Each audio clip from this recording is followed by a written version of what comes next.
Instructions for accessing subtitles in a language other than English are included on our board meetings webpage as well as in the description below. Instrucciones para acceder a los subtítulos en un idioma que no sea el inglés se incluyen en nuestra página web de reuniones de la Junta, así como en la descripción a continuación. All right, good evening and welcome to the Ross Valley School District Board of Trustees regular meeting. Today is March 5th, 2025, and I am calling our meeting to order at 6 o'clock. We have 4 trustees present in person at the Ross Valley School District office at 100 Shaw Drive in San Anselmo. Myself, Rachel Litwack, Daniel Cassidy, Chris Landels-Cobb, and Shelley Hamilton. Ryan O'Neill is not in attendance tonight. We also have our cabinet members here, Superintendent Tyler Graff, Eric Sable, and Chris Carson. And our meeting is being live streamed via YouTube, and the link is on our website and on our agenda. There will be a 60-second delay between the meeting and the YouTube live stream. An audio recording of the meeting will be made available to the public on our district website within 72 hours following the meeting. And so with that, I will get our meeting going here. The first item is to identify closed session topics. We have conference with legal counsel, anticipated litigation, significant exposure to litigation pursuant to Government Code 54956.9, subdivision D2 or 3, special education program dispute, 1 case, student SSID number 274-731-6374. And with that, I will look for public comment, and we have no public here to comment, so I will recess us to closed session at 6:02. 5. All right, welcome back. It is 6:29 and I am reconvening the board into open session. I'm going to report out from closed session. We had a 3-to-1 vote on the conference with legal counsel, anticipated litigation. It was a 3-to-1 vote in favor of this recommendation from staff on special education program dispute, 1 case, student SSID 274-731-6374. Moving on with our agenda, we have procedural items, which means we get to stand up and say the Pledge of Allegiance if you would like. Please stand and join me if you're so inclined. Okay. I pledge allegiance to the flag of the United States of America and to the republic for which it stands, one nation, under God, indivisible, with liberty and justice for all.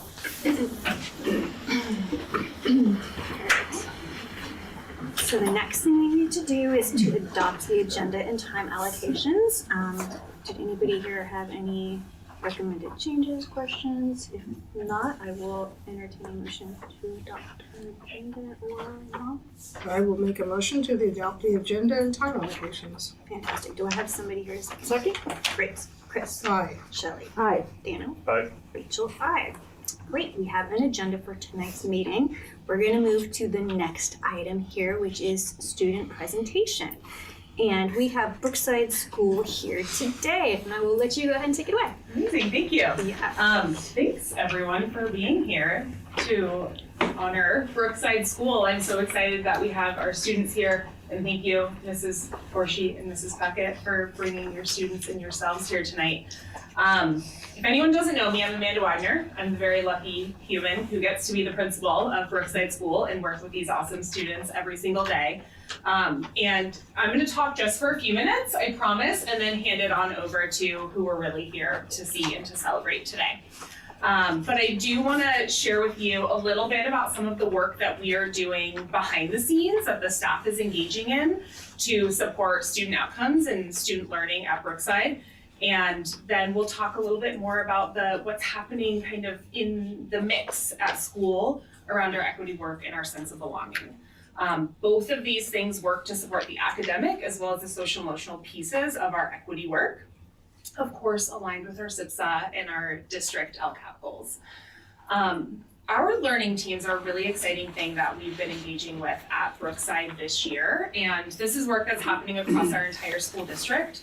And I'm really proud of our teachers for engaging so deeply in this work, and other staff members as well.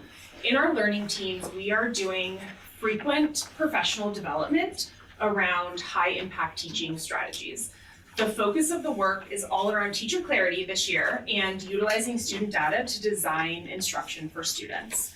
And this sometimes looks like looking at student work, and sometimes it looks like creating strategic grouping. Sometimes it looks like creating lesson plans together in partnership with our grade level partners or even our colleagues across the school district. So it's been really exciting work to engage in. We do it because it's good for our students, and it directly connects to the equity work that we are doing. We know that when teachers are super clear on what they're asking for our students to demonstrate, what they want their students to learn, it helps reduce any sort of implicit biases that we as the adults, as the humans in the mix, bring to the table. And so when we're really clear on what we're asking of students, we can be really intentional and we can help to reduce our own implicit biases and ensure that every student has equitable access to their education and what they are there to show us that they've learned. We also know that when teachers are really crystal clear on what they're asking of their students are crystal clear on what they are showing, what they're demonstrating, and they can show their learning.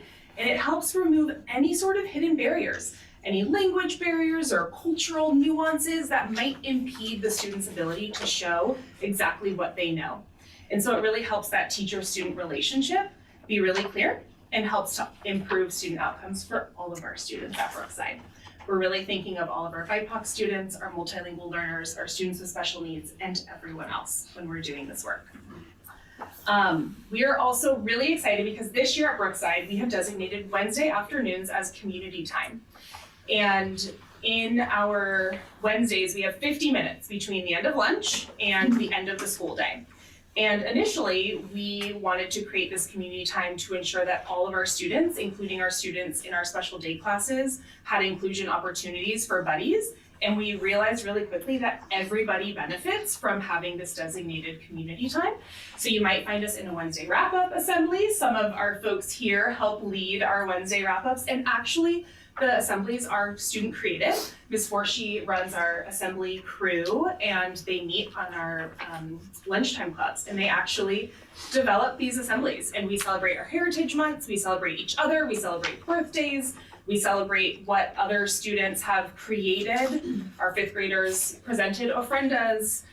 In the picture, you can see some kindergartners are singing a song with Mrs. Hayhurst and Ms. Smith. So we do a lot of community and cultural celebration in the assemblies. And it's Wednesday afternoons is when we do our buddy time. And with that, I'm gonna stop talking and I'm gonna hand it over to the people you are really here to see tonight to tell you about how we use our buddy time to support our equity work and build community across our campus. Good evening, respected board members and Ross Valley community. We are Brookside students from Ms. Puckett's first and second grade class and Ms. Forshee's fourth grade class. Our classes are buddy classes, which means we are two separate classes that come together every Wednesday after lunch to engage in a meaningful shared experience between two different neighbors. Our buddy classes do a lot of different activities together on Wednesday afternoons. When the weather is nice, we sit outside under the trees and enjoy reading books together. Other times we learn about each other and get to know new games or activities. These activities celebrate our similarities and our differences. This evening, we are honored to present our project that celebrates Dr. Martin Luther King Jr. and Black History Month. Through the powerful lenses of art and poetry, our purpose is to share the importance of equality, justice, and peace by channeling these messages through creative expression. Before beginning our art pieces, we read a meaningful story called My Daddy, Dr. Martin Luther King Jr., written by Dr. King's son. Both classes had separately learned about points of view, perspective, and the importance of reading first-hand account throughout history. So after reading the book, we had meaningful discussions about how the perspective of his son writing the book was equal to him and one he wanted to share with the reader. After reading, we focused on the poetry with poems like I Hope, I Want, and I Believe. We wrote poems that celebrate equality, love, and hope for the future. Many students use their hopes and dreams. Dr. King has inspiration to write their own hopes and dreams of a better future.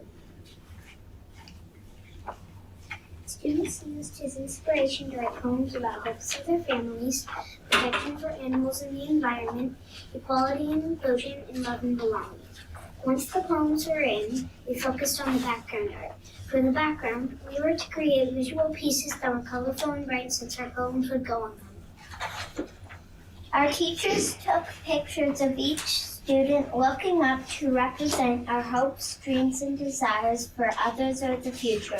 We pieced it all together to create a beautiful works of art that express our hopes and dreams for our lives and others, similar to Dr. Martin Luther King's hopes and dreams for all children and people.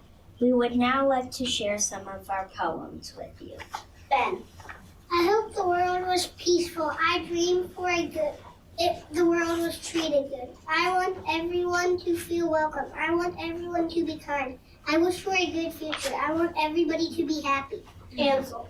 I hope there was less wars. I hope people get to go to school. I hope for kindness. I hope nobody's hungry. David.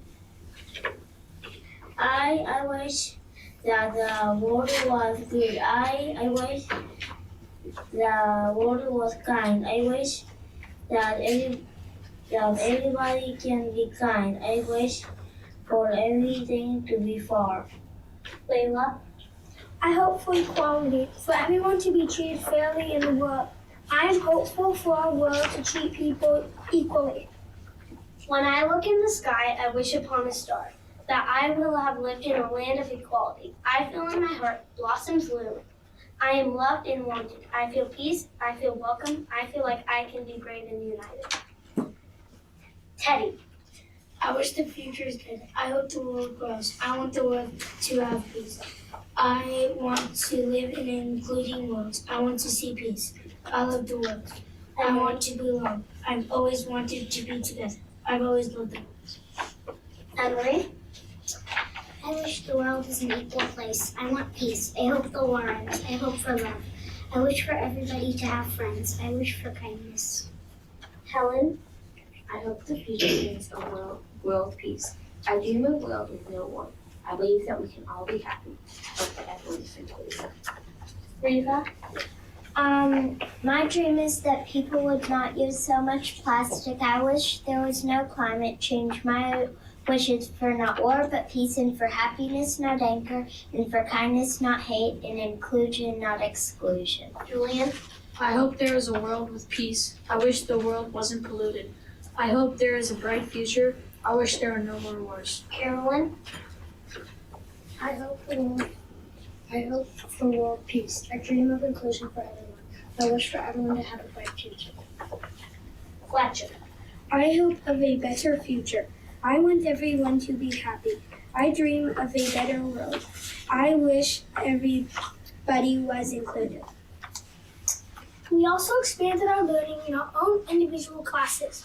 In Miss Bush's fourth grade class, we had a book called My Brother Modem that shares funny and interesting stories about Dr. King, when he was a young and passionate mystery sport, from the perspective of Dr. King's big sister.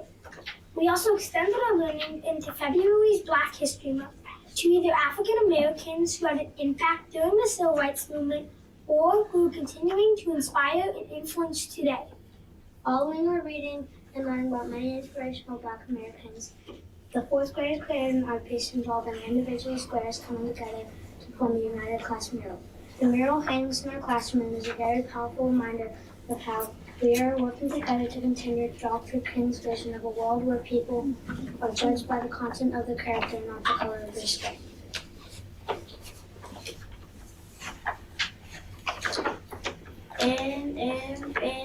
In Bush's class, belongs to African American people. We learn about each person and the impact they made. We colored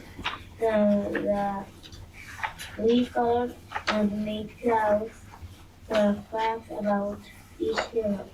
We then share the projects to our families.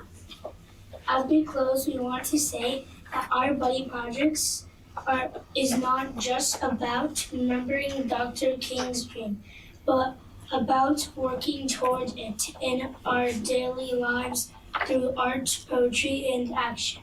We can continue to honor the past while creating a future where equality and justice truly exist for all. We hope our presentation has inspired you to reflect on the importance of Black History Month and to see how art and poetry can be powerful tools for change.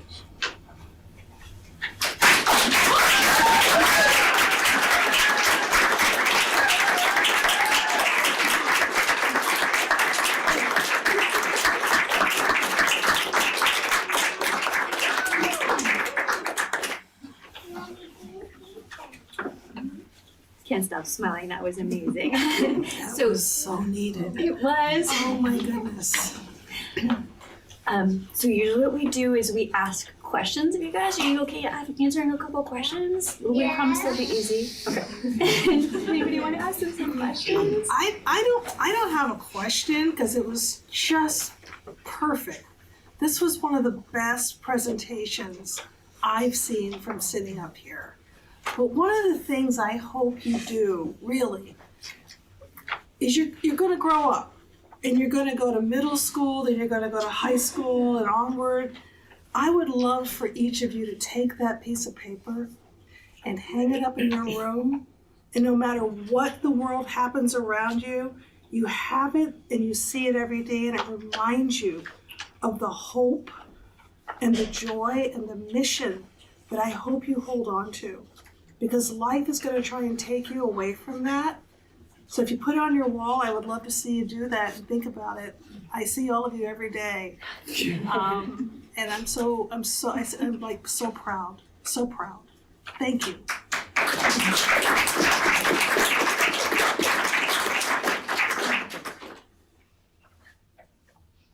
I'm also, I think putting them up on your walls is a wonderful idea. And also because I really enjoyed, and I hope you enjoyed, how you brought this all together through beautiful pieces of art and poetry and reading and working together in different age groups and thinking about yourself and your hopes and aspirations personally and using your writing skills to write them down. It's just, I think that bringing all of that together as an expression of yourself is really powerful, much more powerful than if you did that separately with different pieces. But the ability to bring that all together, I think, makes it so much more powerful of an expression of what that meaning is through the colors and the words and working together. So definitely think having that with you, Barbara, is a wonderful idea. Thank you so much for sharing it with us too.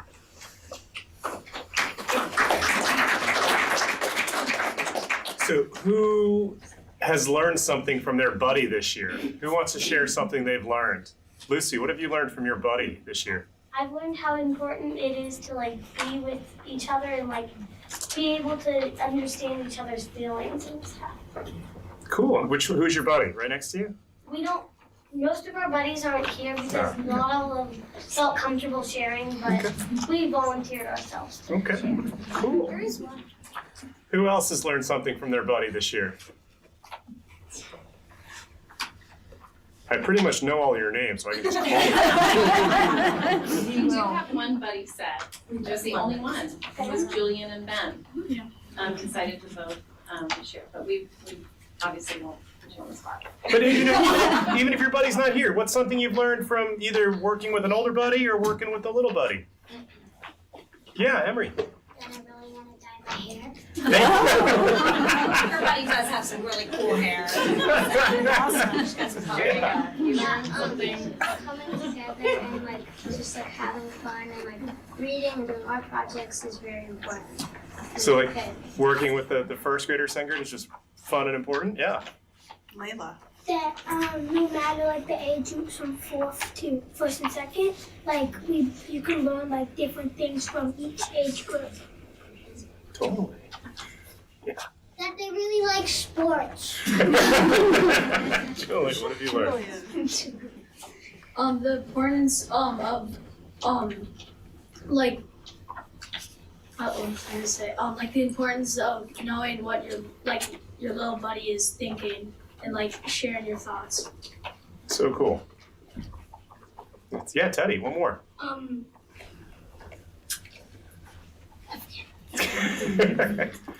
I think that's cool. You got the older ones are learning from the little ones, and the younger ones are learning from the older ones. I think it's an awesome program. I'll just step in and say, being the fourth grade teacher, I think it's really cool to see the kids grow in the buddy program because they start off as little buddies and then they get to be the big buddies. And so it's really cool to see that transition. Just fun fact, this is Barbara, Miss Forshees and I, Oh gosh, who knows how long. 15th year, Being buddies. being buddies. Buddy teachers together. Teacher buddies. It's awesome. Teacher buddies. Teacher buddies.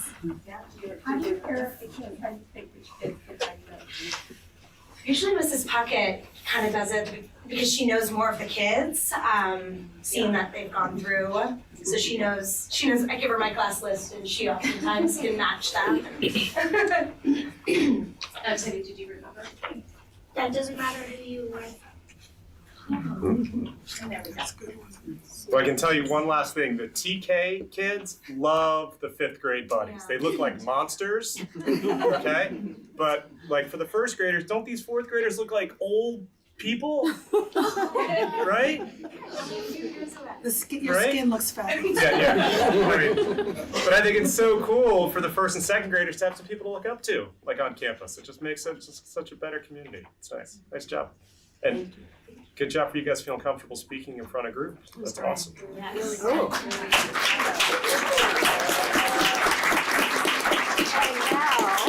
Not only speaking in front of the group, but So we have this tradition where we like to take a picture with all of you, if you don't mind. But then we also like to invite you to sit up in our chairs. If you want to sit in the president spot, or one day you'll be those speaking. Teddy, come on, Teddy, right here.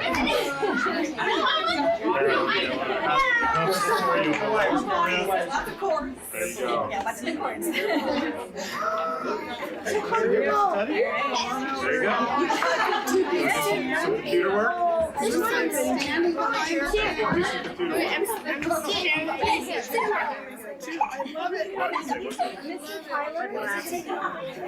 Oh, on air. So sometimes like Sharing.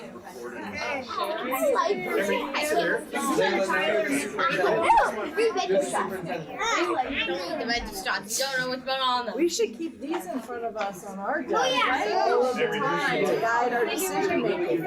So when you guys keep this with you, and you end up in a chair like this sometime, when you're an adult, bring that with you and put it in front of you when you're having to make decisions. And it will Future board members.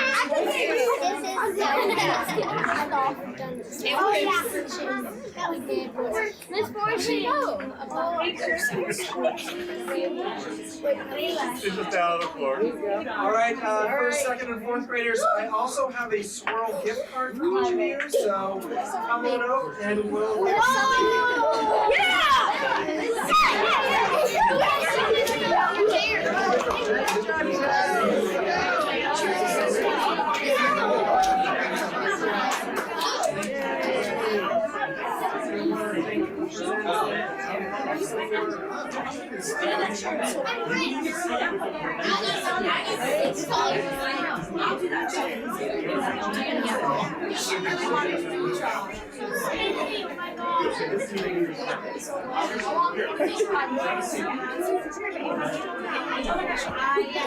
But it's a crier. I know.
All right, that was a beautiful, beautiful presentation from the Brookside Bears. I'm so pleased that they came in tonight.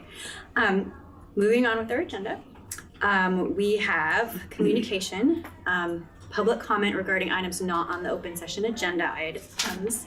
And I have one comment card here from Elaine Garcia. I'd like to come forward and take a seat up here and. Hi, good evening, everybody. I hate talking. Sorry, you have 3 minutes. Yeah. I'll give you a warning at 2.5 minutes. Sure. First, I would like to give a big thank you to the board and our superintendent for endlessly working so hard for the Ross Valley schools. We are excited for the district's future, truly. Speaking on behalf of families with IEPs and 504 plans, we request that the board considers adding a requirement that the new candidate for the position of Director of Student Services has a background in special ed. In most states, to be a Director of Student Services, one has to have a special ed director credential. We hope this can be added to the job posting and is a requirement. Needless to say, we hope that it is filled by a good communicator, knowledgeable in special ed law, and believes in inclusion practices, and works in partnership with families. Let's try to keep our families in the district and hopefully bring some back. Thank you, and go Measure E. Thank you, Elaine. All right. So no more public comment on not on topic agenda items? Okay, great. Our next item is correspondence and communication to the board. We have one item there, so hopefully everyone got to take a look at that here. And our next item is announcements by labor unions, so CSEA, RVTA. Come on up.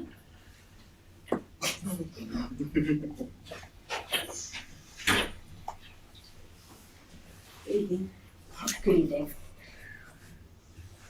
We'd like to express our gratitude tonight. Thank you for listening to RVTA members speak over the last 2 years and really hear our message that educators are in need of a livable wage.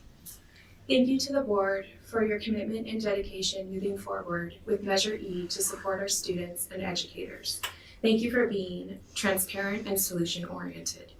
Thank you to our families for all the love and support, as well as the work being put into Measure E. And thank you to management for continuing to prioritize inclusivity with our district's equity work. We appreciate the district office for creating a safe place for learning and belonging for all. And thank you to everyone for believing in the future of public education. Thank you.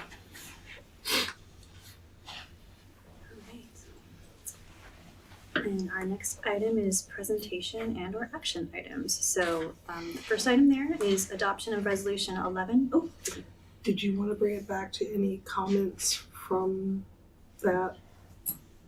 Since announcements, do we normally do comments on announcements? Do we do? We did, yeah. I don't know. Okay, moving on. Sorry, just wasn't sure if it was. Yeah. No. Okay. Yeah, usually just announcements. But you can hold it to when. No, I don't have. I just was making sure we were following the protocol. Yeah. That's all. Thank you for checking. Yeah, just checking. Yeah. So the next item was under presentation and or action items, and it's adoption of resolution 11/24/25, recognizing March 2025 as Women's History Month. Yeah, so I just wanted to bring this resolution to the board to mark March as Women's History Month.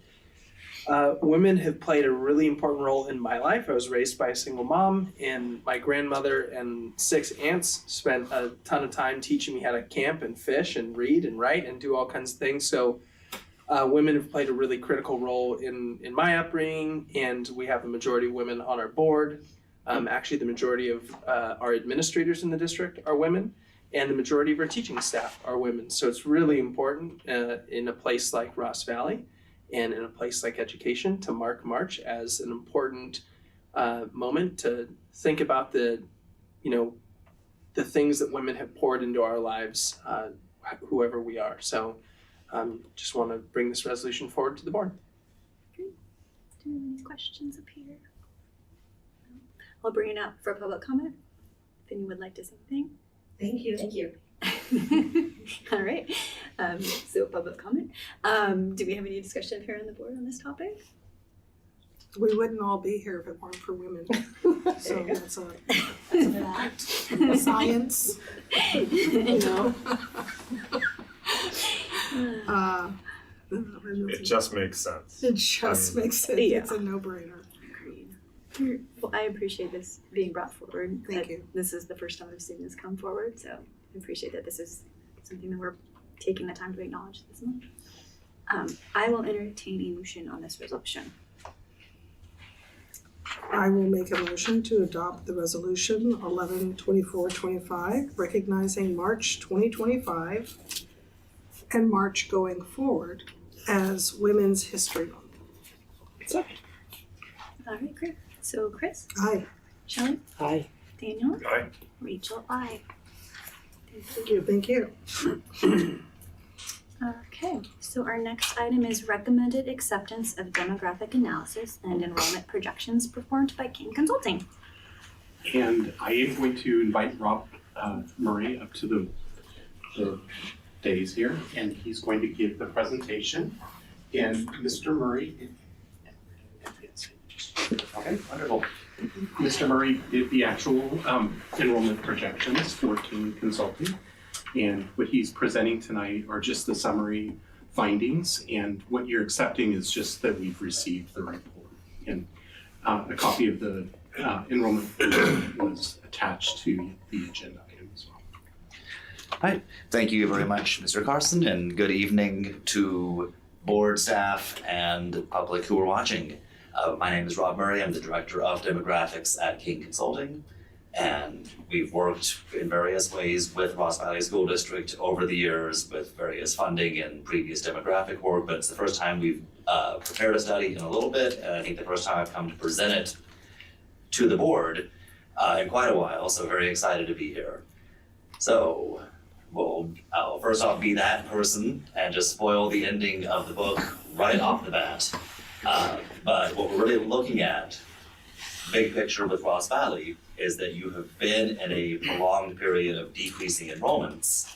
And however, we're looking at a period of increasing enrollments while not getting back necessarily to your historical high levels, but with the current year actually being the low point. And that's often the tricky part of my job when you have this period of decreasing enrollments, is pegging when do we think the bottom is going to hit, when might things turn around. And I'm happy to report that it looks like you are just about at that point, and I'll show you exactly why we think that is. And just that third bullet there, the cohort replacement, I'll show you an example of that. But essentially, in your case, a K-8 district, you can view it as a sequence where every year you have new kindergartners, and we're going to set TK aside for a minute, but we will talk about that. But you have new kindergartners who come into the district, and they're replacing your previous year's cohort of 8th graders who have moved on to high school. And when you have a big difference in the size of those two groups, that's really going to be the initial thing that's going to dictate whether you're basically trending down or trending up. Other things can offset that or augment that. But in your case, it really, really is that most straightforward factor of just look at who's coming in and who you already have that will be moving out over the next few years. And so we'll show you exactly what that looks like, with the other part being the expansion of transitional kindergarten effectively by next year into a full grade level, not a compulsory one, but every 4-year-old who lives in your district who wants to come for TK is eligible.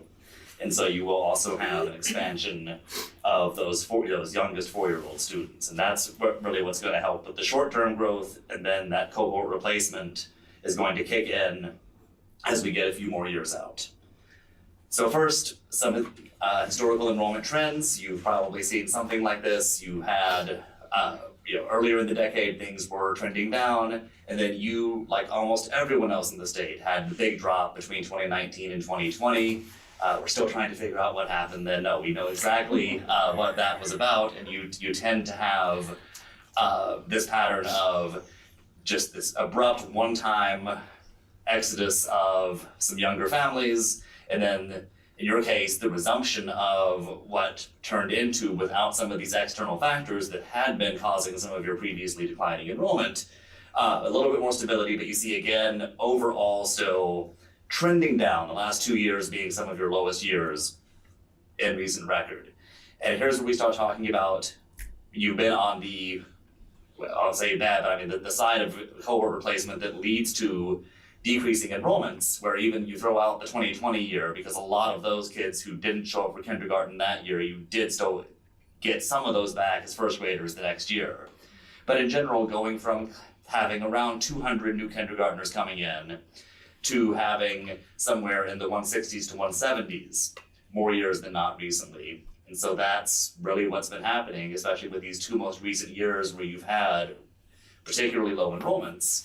This really has been the main thing. But you look at those lighter blue ones at the top, you see, starting in 2022, the transitional kindergarten growing up. So it's important to note that doesn't augment the kindergarten age grade cohort, but it does get more of those kids that used to, you would have had to wait another year before you saw them, and now you have them at the same time too.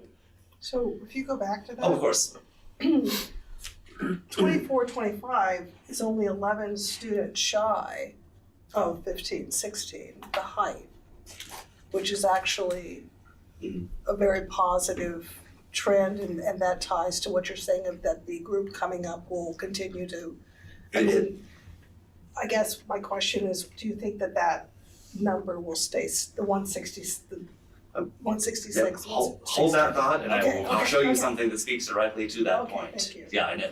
But yes, and that is good to note as far as your bottom line total, and that's more in these recent years where the dark blue line, the actual 5-year-old kindergartners coming in have been less. If you weren't already having these now, compared to when you had 30 to 40-ish TK, now having close to 90, without those additional TK students, you really would have seen your total going down more.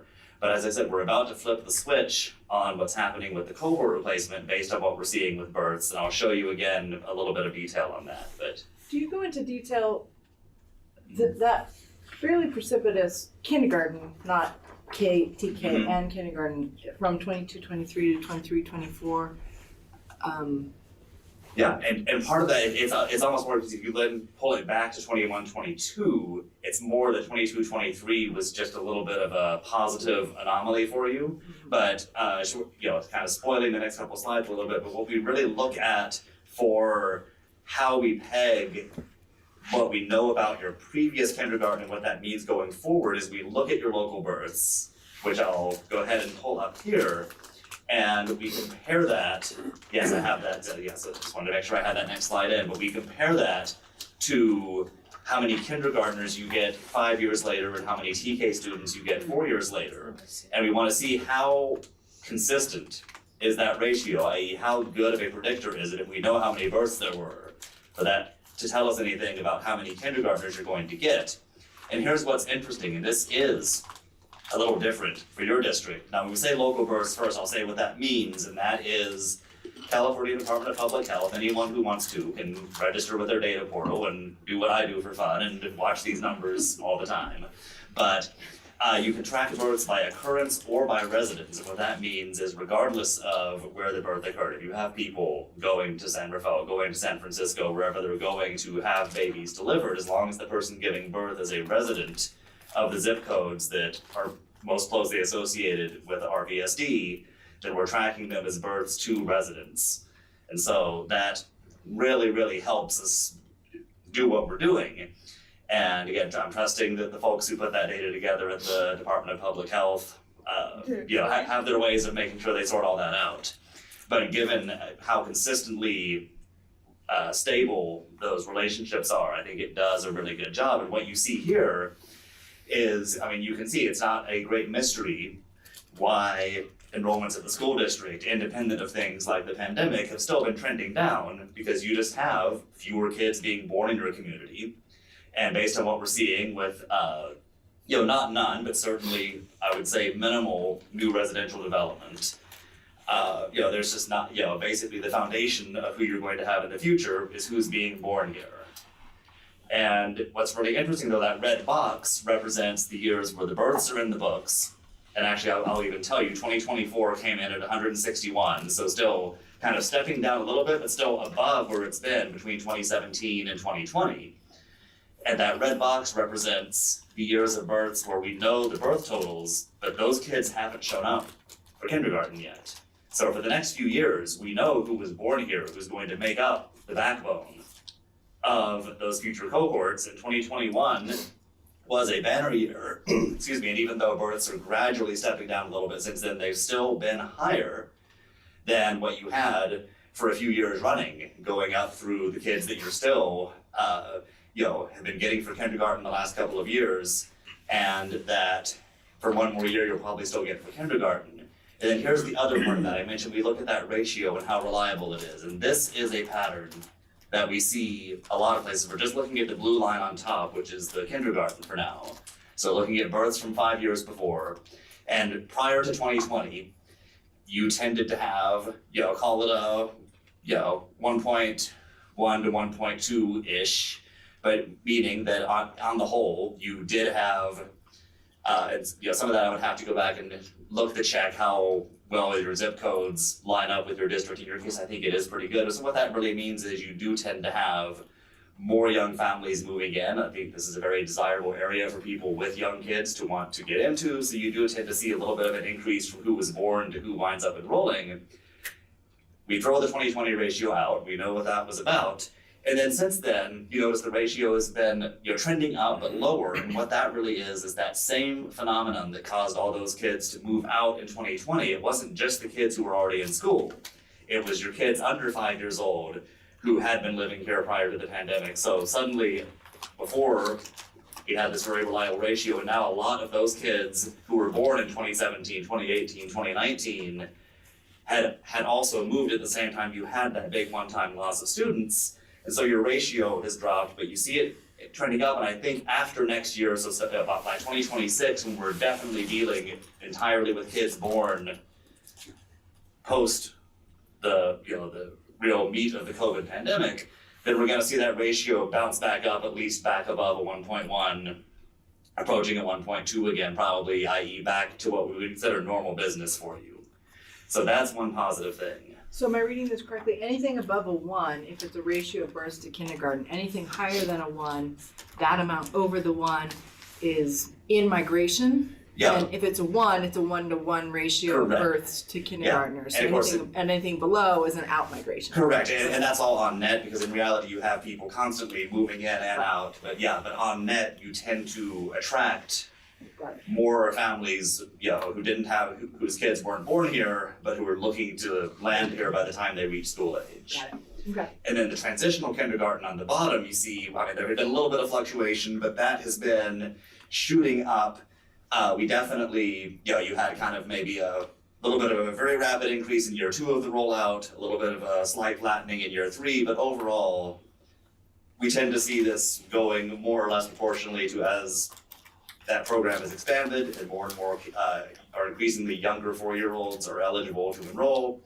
And as I said, next year, 25, 26, those last 3 months of the youngest birth dates are fully open to the program, and so we expect that to continue trending up as well. And so I will mention there's a lot of information that's in the full report that I'm not hitting here because we did want to value everyone's time and only go into it. If you want to ask me about it, knock yourselves out, I'm happy to talk about it. But here's actually what we see, and I'll show you the numbers and explain what this is. But again, you're seeing this dropping below 1,700.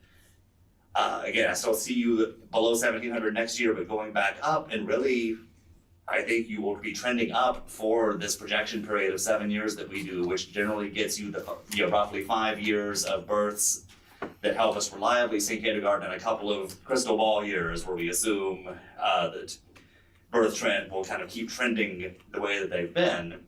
And I'll show you, here's the full numbers. I would say the one caveat to keep in mind is that TK at the top row, you see going up next year and then continuing to go up a little bit more. And this is my personal hunch. Now you see from 87 to 134, that seems like a huge leap, but remember that big birth year in 2021, that's where you're gonna start getting some TK next year on top of it being the first year that all of them are eligible. So that's why it's shooting up so much, but then even after that, since it's not compulsory, And there's still a delta between what we're independently projecting for kindergarten and then what we think is coming for TK the year before. There's opportunity to keep getting more of those kids in TK, and I think as the word gets out, that people know that their neighbor or their friend had a good experience in the TK program. Maybe they weren't sure, but then they'll go. More and more people, I think, will keep trickling into that program. Is my hunch that sometimes demographics is science, sometimes it's hunches. And I still built in a little bit of just like 0.25% a year, just a little extra growth in TK just to show that. But that's one thing, if that winds up not panning out, knock 20 kids off by the time you're in 2030 of the TK total. If we think that once you get to what you have next year, that's going to be your baseline. Otherwise, I'll show you what that cohort replacement looks like, and this really, really hits you. Like I said, the short-term growth is really, you get this TK in, and that helps keep your floor from getting much lower. But your current 4th grade cohort, you notice 148 kids, you look above it, 180 3rd graders, below it 184 5th graders. You just have you get these bubbles, we call them, with this small cohort, and you just follow it down and to the right. Over the years, you tend to get a bump between 5th and 6th grades. You have your cohorts enter middle school, but otherwise you tend to see, again, it's a net thing, you actually have kids moving in and out, but basically, once you get your cohorts, aside from the 5th to 6th grade transition, they don't change size radically. And so as that cohort moves on, once they get to 28, 29, those are your 8th graders. And then they move out of the district, and we think that those, call it 160 kids, are going to be replaced by, call it 190 kids the next year. And that kind of built-in 30-student bump on top of knowing that you pick up some students in 6th grade, that you have maybe a few more TK students, is what leads to, at the bottom there, about a 50-student increase from one year to the next. And that's why I say you're kind of getting back into the flip side of, you had that cohort replacement with some of these very, very small cohorts coming in, but at the other end of that, when those very, very small cohorts leave, if births have been going up, and for you they have, that primes you to know that you have the opposite effect ready to occur. And then you see the same thing will happen in your current 2nd grade cohort as another small one. And so right at the end of the projection period, you're going to have the same thing with about another 30-student cohort replacement bump that just is, that doesn't take any great mathematical insight. Once you see how the patterns work, you can identify the smaller cohorts, and as long as you're pretty confident in your births, then you have a pretty good idea of who's going to be there in a few years to take their place. And so that's the gist of what we have prepared for you for projections, but just I hope comes across as good news that from what I'm seeing, have probably hit the lowest total you're going to have for a little bit, and it's increasing enrollments for the next several years. The risk manager and me prays for no natural disasters or pandemics. Yes, and obviously this is all of the enrollment projections that I did for people in 2019 did not come out looking very good. So yes, there's things happen, but yes, with what we know now, I like this the is what clean it looks data. like. Let's keep it clean. I like it. Thank you. Thank you. Rob, was this the moderate projections? Because I know you have low, moderate, and high projections. Yes, so we're only showing the moderate here, and so what basically that means is we show the moderate projection for long-term planning, but we have a low and a high in the whole study. And that's because you do have, as we showed you, some variance in what your, say, birth to kindergarten ratio could be. If you actually look at how those existing cohorts change in size from year to year, there's sort of it's been as little as this or as much as this. And so the low and high projections are great for the next 1 to 2 years to see plausibly. If everything lines up on the low end or the high end, I grew up, though I don't sound like it, on the Gulf Coast of Texas, and so those hurricane forecasts where if you're anywhere in the cone, you pay attention, that's kind of your cone. But the longer you go on, the more likely it is that those highs and lows balance out, and you're probably going to wind up with something along this moderate projection. But yes, for short term, your full study does have highs and lows that, any given year where you had that anomalous year of really high births that we, looking ahead at the, a couple years before that might not have predicted coming. You always have these little spikes or troughs, but over time, this is something that I would say is your best long-term bet, because that's going to average out a few anomalous years of blips that are higher or lower than what we might expect, any given time. And to add a little more credence to what Rob has been saying, if you actually look at our TK enrollments for the for next school year, our numbers are in line with what you're seeing in 25-26 already. Okay, well, good. So you didn't even tell me that, so that's good. Yeah. We're at Surprise. 142. Like, Oh, wow. At the moment, we're at 142 with 6 additional pending. So we're actually above that number. All right, so yeah, and sometimes even you might just let's take the high projection just for our TK, because Are there other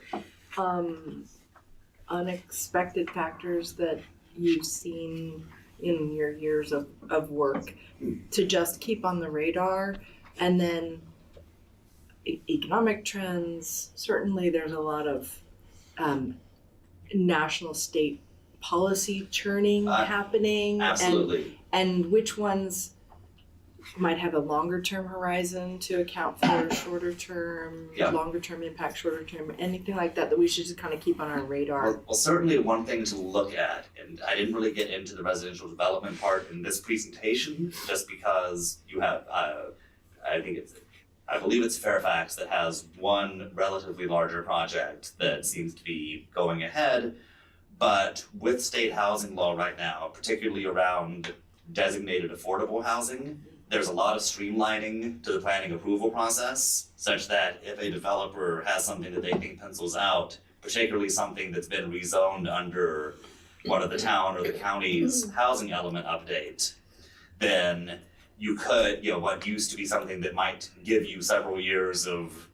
seeing that it's coming before you deal with it can really happen within a couple of years now. So that would just be one thing. Definitely pay attention to what your local planning authorities and your local developers are doing.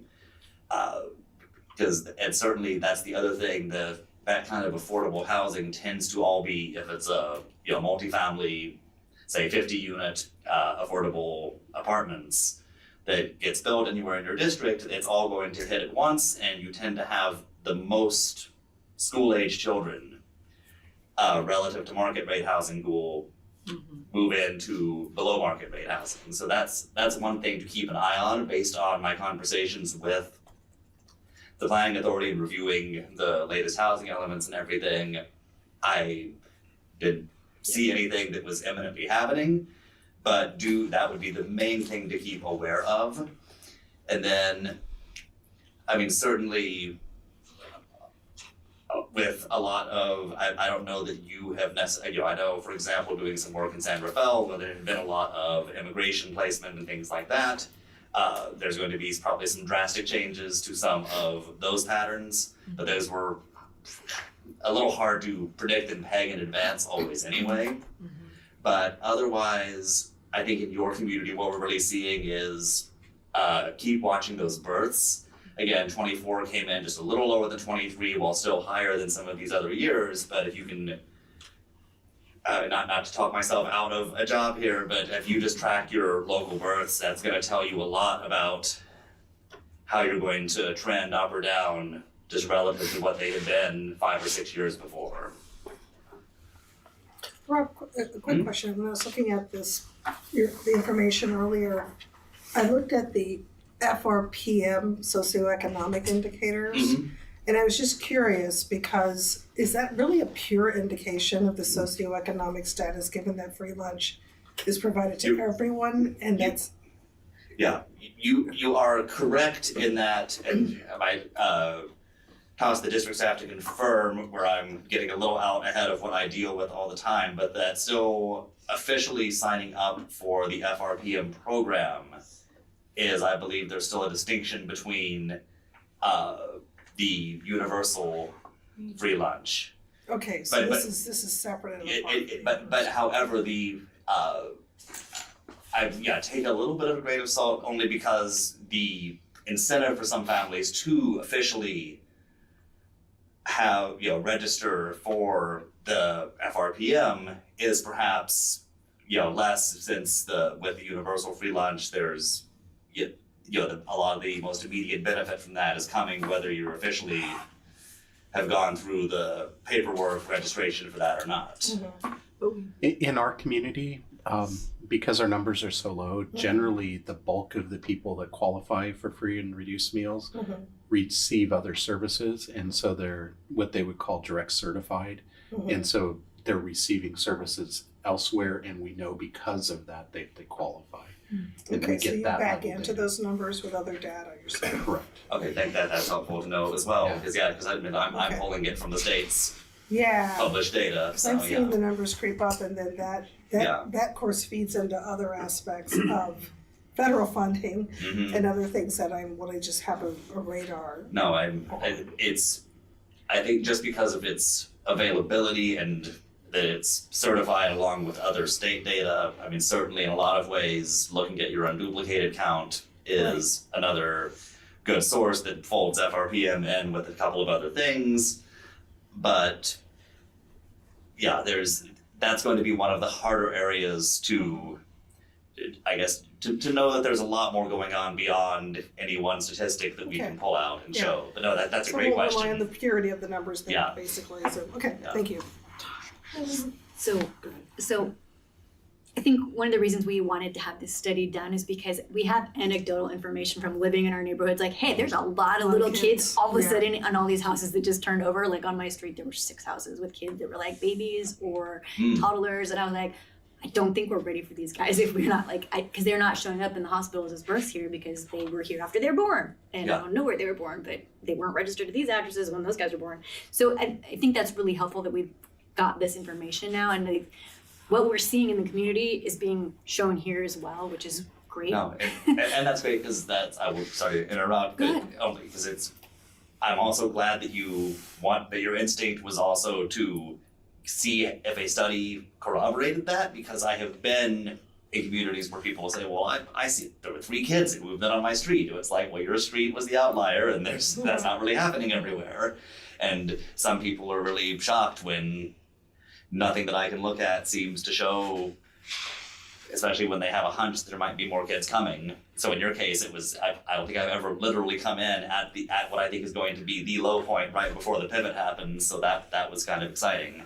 So these numbers, are these just based on the births in our district, like the district numbers? So like the toddlers that moved in from San Francisco, would they be on this, counted in this? Or? To the extent that, again, we're looking at, it is based on the assumption that I do think your ratio, your births have increased, but also that ratio is going to also jump up to pre-pandemic levels. Especially, it helps me be more confident in that, the fact that you basically have been trending up mostly since the pandemic. And so it's those two things. But yes, a big part of it is not just your family's already living here, seeing more kids being born, but I think it's certainly been, I think really that steady amount that you get of in-migration, whether it be from San Francisco, whether it be from other parts of Marin or the Bay Area, that could be a whole other project to really track where exactly where some of your families come with those 0 to 3 to 4 year old children. But I think the reason the ratio has been lower lately is not because those families haven't been coming in at a relatively stable rate. It really is, as I was saying earlier, the fact that you had those kids who were already here, who were 1, 2, 3, 4 at the time of the pandemic, who left, and you didn't even see that in your enrollment numbers. And so I actually do agree with you, I think, with what you're saying, that yes, these projections are accounting for a pretty consistent level of kids coming in on top of your births that I think has always been there. The other demographic on the other side of the age spectrum that would also increase those ratios is Marin County is one of the oldest populations in the state. And the peak of that aging hits at 2030, I believe. Mm-hmm. And so on either side of that peak, you have older adults moving out or into assisted living or passing on. And so if you look at the dates of this and you look at the 2030, whatever that other table is, that 2030 area, it's not them and selling their houses and making those houses available. So I think in some respects that would also then up or lend itself maybe to the median and high projections because the ratio is going to be higher. That seems to be going down, Rob, on page 18 of your massive document. Right. We have fewer over 70s today than we did 3 years ago. So 2020 was the high, unless 2023 is just an anomaly. That's what I was flipping a second ago to just confirm. I didn't put that chart in this presentation, though I often do. So with the census data, and I'll just speak to that really quickly. The 2000, 2010, and 2020 are data from the full count census, incredibly reliable, because you have the Census Bureau making every effort to account for literally every person. 2023, as we get further and further from 2020, we're relying on what they call the American Community Survey, which are estimates based on mailed samples, and they get back what they get back. They don't necessarily worry about tracking everyone down, and then just extrapolate from what they do get back. And so you will see those if you look at 22, then 23, then 24, you might see some things really bouncing up and down and with some statistical variance, but it's what we have. So the 2023, especially with I've noticed this with maybe not so much with the total population, but with those age breakouts, they kind of drift and veer up and down a little bit. So any one data point with that, don't give it as much weight. But yes, you brought it up before I could even speak to it. There, we do have in the full report that look at the census population that lives in your community of age breakdown. And then that's just where we get into, I'm sure, living here, you have heard enough about general housing affordability, but it remains that to the extent that people age out of housing that they've been in for decades, who is it that's going to move into it? And increasingly in your community, however, based on what we're seeing again with the 1+ birth ratios, with just the fact of how many more kids and births that you have, it does appear like you are still getting young families coming into your district when the housing availability is there. So that is great news for you, but that is still one to keep an eye on, because anecdotally in some other parts of this county, you have where it's just the 70, 80-year-old moves out of a single family home so that a still 50-something-year-old people whose dream was to move to Marin come in to get it, but they had, they already put their kids through school somewhere else, and you just have slightly younger empty nesters coming in instead. So still, you can get lost in the data if you spend all day at it. But no, it is an interesting thought, and that's something else the census website is not the most user-friendly, but once you learn how to pull it up, just see what they think their best guess is of the age breakdowns, and then 2030 will be the real good year to confirm how that actually played out. Because that was my big shock between 2019 and 2020, was those very long in the tooth ACS estimates before our most recent real census, so-called. And then once we got through our numbers in 2020, it was like, wow, some of those estimates were not even close that they've been doing the last couple of years. So one thing that I'd like to note here too is that as we get closer to 2030 and 2032, we're seeing increasing enrollment, which if we're in an LCFF year, that's great. However, by the time we get to 2031, 32, it's likely we're going to be in basic aid and creeping a little bit deeper and more consistently into basic aid. So there's just some interesting budgetary thoughts to have. And 2034, if we pass this new parcel tax, will be the time where the parcel tax will be sunsetting or being asked for renewal. So there's just some converging things that happen in the early 2030s that we'll have to pay close attention to. Spoken like a superintendent. Do you know, the other thing I was thinking about, the TK numbers, there's some gray area whether TK is compulsory, and I know that there have been some school districts who've had to do budget cuts who've dropped TK lately. I mean, compulsory for the district to offer it. Just on a statewide basis, and some of this, if you are self-funded through property taxes and you don't have additional revenue coming in from more TKs, I've heard of some districts just very recently with budget cuts have gotten rid of their It's- TK. It's happened. And so I don't know if you've seen TK inter-district transfers or like just keeping aware of those kinds of things, whether we want to welcome transfers in. Well, we do have an MOU with the Ross School District, so part of Ross's plan is to have an MOU with us to send students here. We've offered positions to Ross students in the past, and depending on what site we offer, some parents might say yes, some parents might say no. Right now we're projecting to move from 4 TK classrooms to 7. And I just did the numbers, and it's about 7.4 classrooms that we need right now. So there's going to be a conversation we're going to have here pretty soon about, do we have an 8th classroom?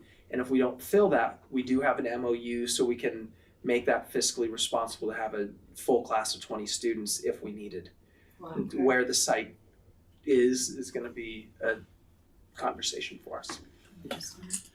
And if I could go back very briefly, a few minutes ago, Rob had mentioned that we have the large project that is slated eventually to go into the town of Fairfax. One of the things that happens in school districts is any developer that wants to do a project ultimately has to pull a permit, and part of that process is to come to the school district to pay what's called a school developer fee.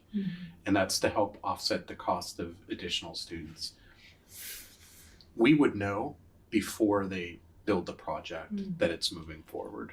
And so that's really the starting point for the school district at that particular point, but we certainly would have to keep an eye on it, because if it's so large that it could negatively impact your district, you might need to actually start to grow. I was in a district that in 4 years we grew 40%. And so that was really devastating for from housing developments. And so you really do have to look at your housing yields. I was also in another district that we had a 100-unit complex that went in, and in 100 units we got 1 student. Yeah, So- I would say huge, and that's really why I mentioned specifically with some of the SB 50, I think it is, but the kind of the clearing the decks a little bit for affordable housing to go through with fewer planning roadblocks, because that's really where you're going to see a lot more kids. I guess I see that especially in the East Bay Peninsula, or I've done some studies in some of those apartment complexes. They give out, 200 units, 3 kids.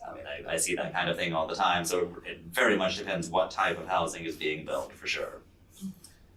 Tyler, how does this affect our White Hill planning over the next just couple of years, decreasing so many students, especially in the next 3 years, 50 kids difference? Yeah, I want to give a lot of credit to Mary Claire and John.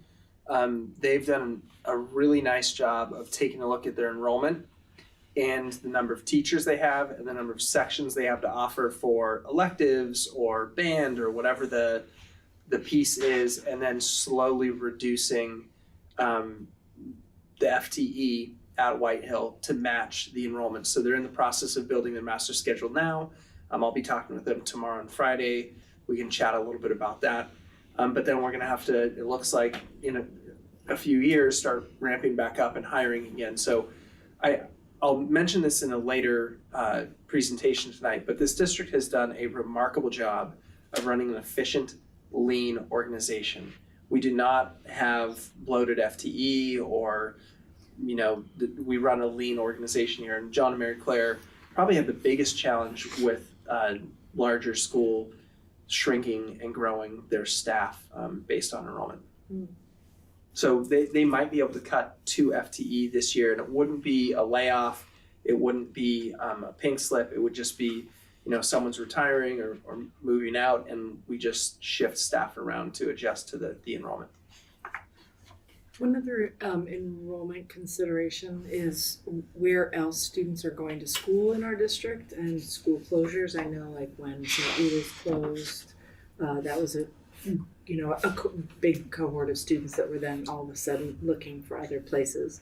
So that's just another thing. And I know that the charter renewal is coming up. I don't know what the timeline is, but that's something just to keep on our radar as far as planning goes, because those are other situations like housing development where all of a sudden you have a big chunk that may or may not be in play, coming or going or whatever. So, Definitely, 100% spot on with that too.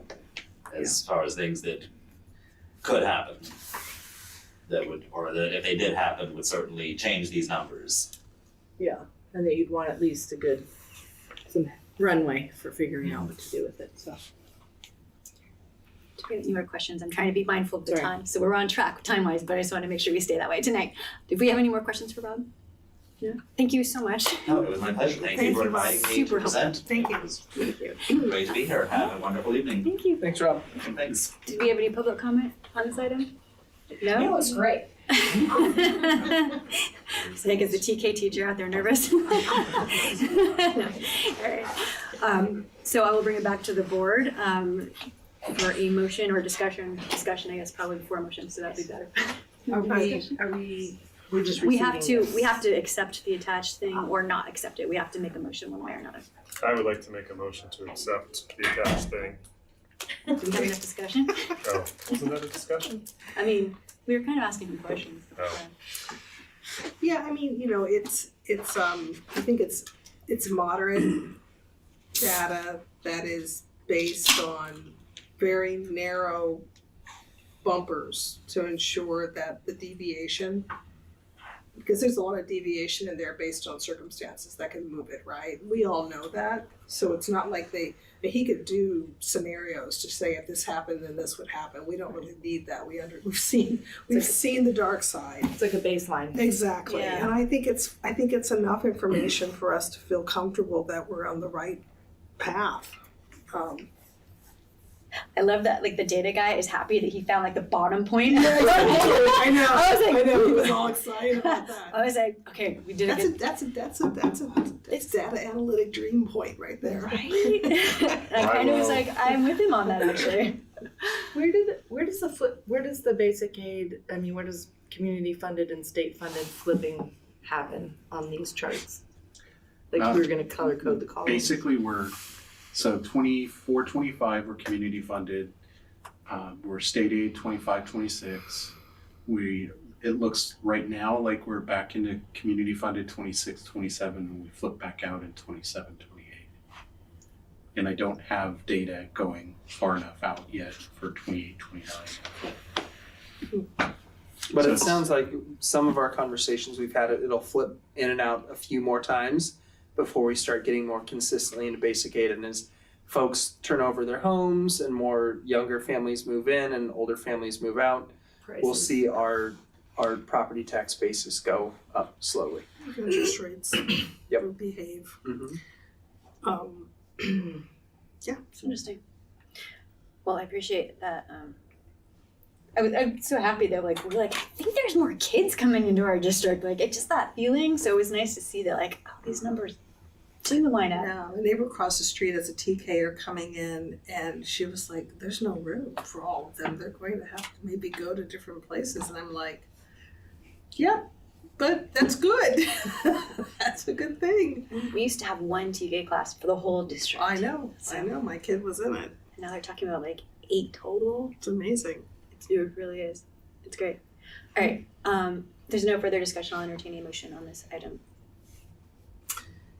I will make a motion to accept the demographic analysis and enrollment projections performed by King Consulting.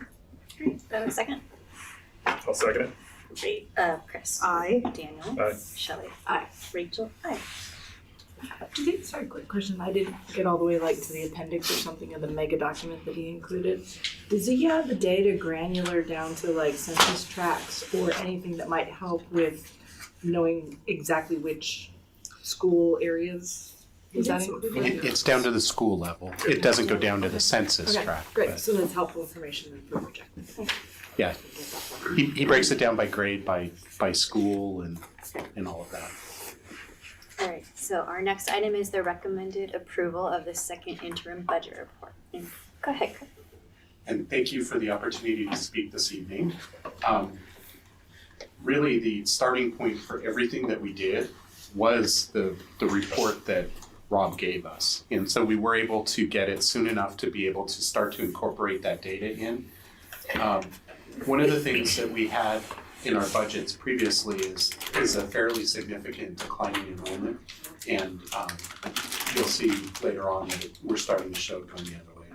So what we'll be talking about this evening is just kind of our demographic data, our enrollment, our attendance, and then moving on to our budget and our fund balances. Looking at our demographics, it's a little difficult when you're talking attendance now, because and our enrollment, because oftentimes you associate your revenues directly with your PTO attendance, because we've only been a revenue limit district, and because we're now flipping in and out, it becomes a little more complex. And the other thing that has made it more complex in terms of our revenues directly has been the 3-year averaging. But what you do note here is that you start to see a balancing out of both of our enrollment and our attendance. We do still show our attendance is down, our attendance rate. We're at 94.3% within our budget. We're hoping to get that up. If we can continue to have children come to school and we don't have the flu go through our community, which it has recently, it can start to go back up. We'll never know at this point. Yeah. We'll just say people are sick. Yeah, when people are sick, they're not coming in, but that's really one of the biggest issues. And so if we can get it up to kind of our historical averages up to the 96, it will start to inflate our attendance rates, which do come into our enrollment. One of the things you will note is we have some discrepancies between, just our enrollment that we were talking about earlier versus what you see up here. Some of that just has to do with timing. Our enrollment that I report is always what we call our CBED date, which is our California Basic Education Data, which is a single date in October. It's the first Wednesday in October. That date never changes. And so once we know that, it stays the same. The other thing that is a little different is our enrollment does also include some other, and attendance also includes other things other than students that are directly with us. We have non-public schools, for example, and also students that are within the Marin County Office of Education programs. So that's why they're not perfectly aligned. But then once we get from there, I try and mirror as much as I can the growth rates that we're seeing within his report. So in terms of our funded average daily attendance versus our P2 attendance, our P2 attendance traditionally has been what we've been paid upon, but as a result of the 3-year averaging, it does change more dramatically, and you see that back in 21, 22, 22, 23, the differences between our P2 attendance, which is the average daily attendance as of the end of March. So we calculate that as of that date every year, and that's ultimately what we use for our funding. And you see those large discrepancies. You'll see that even though it's going down, trending down over the period, what you do note is that as we move forward, it's starting to flatten out. And that's the biggest thing that makes it easier from a budget standpoint and from a staffing standpoint. And a lot of that has to do with the numbers that he was providing. In terms of our revenues and our expenses, this is our total general fund. And the local control funding formula dollars are this year, because we're community funded, it's basically our property tax revenues for the most part. But as you move into next year, they're going to be based upon our average daily attendance because we flip back out into a state aid. And those are the dollars that we get for having the kids come every day. But it's not the only source of revenues we have. And you'll see that 35.6% of our revenues come in other sources. And so we have lots of other sources on here. We have the parcel tax, which is 15.8%, which is $4.7 million. That's a significant dollar amount. And we have other local revenues, which are comprised of primarily two sources of revenues, which are the Yes Foundation dollars as well as our special ed dollars. A lot of those come through there as well. Those are the largest sources of revenues that we have there. And you also have state and federal revenues, which come mostly in the form of categorical programs, not entirely, but they do come in other sources. Question, where would the lottery funding come from, Aaron? Lottery would be, that's a great question. Yeah, sorry. It ends up under state revenues. So going back, we have two portions of lottery revenue dollars. We have a portion that comes in the form of instructional materials lottery, which is the smaller portion. And then we get a larger amount that comes in the form of unrestricted. And so we use that for like supply for school sites. Did you say special education under local revenues or under state? And head scratch local? Believe it or not, a lot of it comes under local because it's a flow through the SELPA program. So from MCOE. From MCOE. So a large portion of it actually ends up under other local revenues. But it originates at the state through MCOE, Yes. then it becomes localized when it comes from them to Yes, yes. And then the developer fees would also be a local? This is only our general fund. Oh, right. Developer fees actually end up in our Fund 25. So if you look at our separate fund completely, not the general fund, that would be in that particular fund. You'll see the revenues pop up there. And they do come under other local revenues within that particular fund. So that's our revenues in a nutshell. And so we have approximately $30 million in total revenues. In terms of expenses within our budget, again, this is total general fund. So this also includes our categorical restricted side. So I don't want to lose sight of that. But we are a people business. We are about people. We educate our future and our children. And we are our teachers and staff primarily. And as a result, you see salaries and benefits are 74.3% of our total general fund budget. And then you have other categories. So you have other outgo, and you have services and other, and books and supplies. So much smaller amounts there. Services and other includes lots of different things within special education, as well as just our utilities are in there, large utilities, both electric, gas, those types of things also fall under services and other. So again, this is our total general fund of $32.8 million. When you look at our general fund as a whole, one thing that's important to note is, and you really see it in that top line, the LCFF revenues, we have started to basically have no growth between 23-24, 24-25, and 25-26 in terms of our single largest source of revenues. And that's because what has happened is we did see that large decline in our enrollment that we were talking about earlier.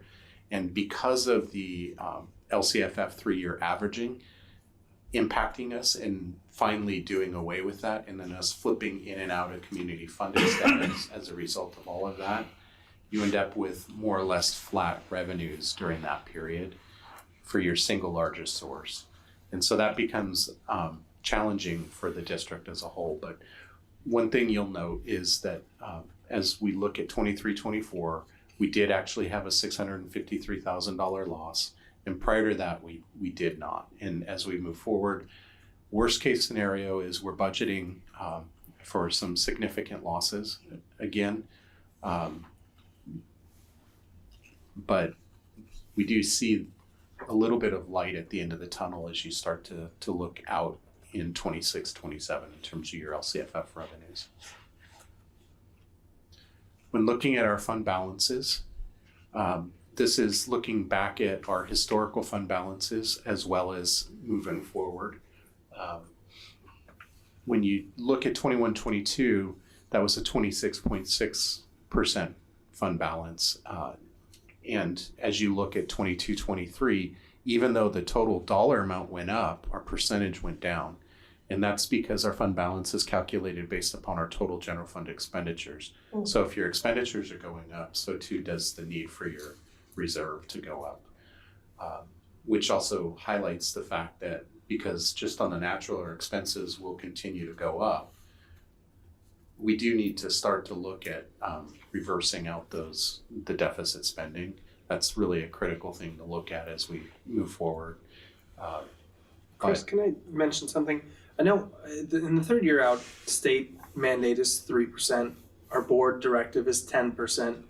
I heard at a superintendent's meeting today that California School Boards Association actually recommends 17% in the third year out. That was new information I hadn't heard yet.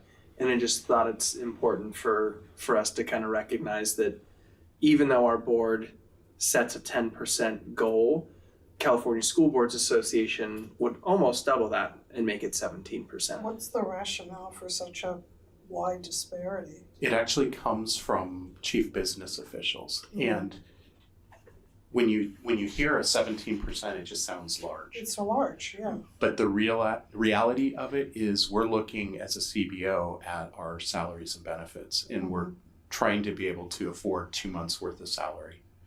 And that generally gets you up to the 17%. Okay. And you can see, I think it's a good question, Chris, because if you look at 23-24 at a 23.1% reserve, you can go down to 7% in the blink of an eye. Right. So 17% kind of gives you a little bit of runway to weather some uncertainty. So, there's some numbers for us to all consider, but 7 is getting awfully low. I think keeping that statistic, number of months of operating expenses. I mean, I know when I was running a nonprofit organization, the board was setting policies that we had a 6-month operating expense reserve policy from the board. And I think it's just really pragmatic and helpful and tangible to think of it in terms of number of, it's like your run rate if you're working in a business. So it's like for the community to understand what does this buy us, I think having that even on our slides and our presentations, more so than ratios, because looking at a 23% is different than saying that's 4 months of operating expenses or 4 months of salaries for people. So I think continuing to have that front and center for people, I think is much more tangible for the general public to grasp that when we're getting down to 7.7%, we're looking at less than a month's not operating expenses, but less than a month's salaries, which is all of a sudden your risk bills go wee. Well, we know why we're there. We do.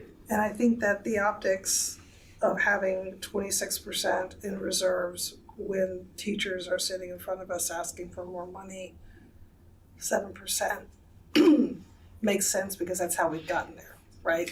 Oh, I'm not saying we have. I mean, I totally agree that we had to go there, but I also think that we also need to make it really clear the risks that we are assuming when we went there. Absolutely. And by that, we're I should say the we is all of us, including all of the employees. I mean, we don't want to go upside down. Right. All of us don't want to go upside down and into receivership by the state because we were too risky and something happened unexpected. So I just think making sure everybody understands our role is to take risk on behalf of the entire district, all of the employees, all the students and families. But we as a community are assuming that risk. Is it a scree climb to think that we could get back up quicker without anything but just good hiking boots? I mean, obviously we do need to have some things. There's belt tightening that needs to happen. Cuts. You do see, I mean, it's in the news almost every day. There are districts throughout the Bay Area alone that are making dramatic cuts, closing schools, etc. A lot of them are facing the similar type situation that we are in, except they may not have had the 26%. Yeah. This gives us that longer runway. Yeah. I also want to note that some of the news that you see today with districts making drastic cuts right now is because they hadn't made cuts over the last 3 to 4 years. And Marcy and Chris have been exceptionally prudent in making timely cuts along with the board over the last 4 years. So there is some belt tightening that we can do, not a ton, without cutting student programs. But we have been doing cuts over the last 4 years. So we're not doing some big drastic thing here. Yeah. And I just think that's an important thing for the context to be set for us. Yeah. Thank I you also for really that. appreciate how you all have, when we had one-time COVID dollars, it was really known as one-time COVID dollars, and we were not projecting ongoing operating expenses. And I know other districts have gotten into a difficult place because they used one-time dollars to create ongoing expenses.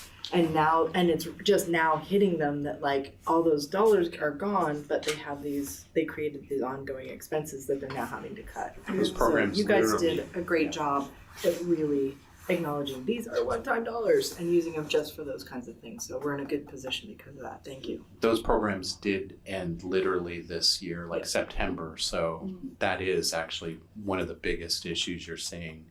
And not even just those districts that you're seeing all over, in other districts as well. Chris, But I do have to throw another curveball. Do you want to go ahead first and then we'll... So we're in the 24-25 year, and if we did it, what's the 27-28 year? I mean, do you have that idea, or we're not talking about that now? Like, does that trend start going up?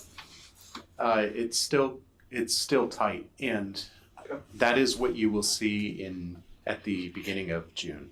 Oh, that's So- the teaser to come back in June. That's yes.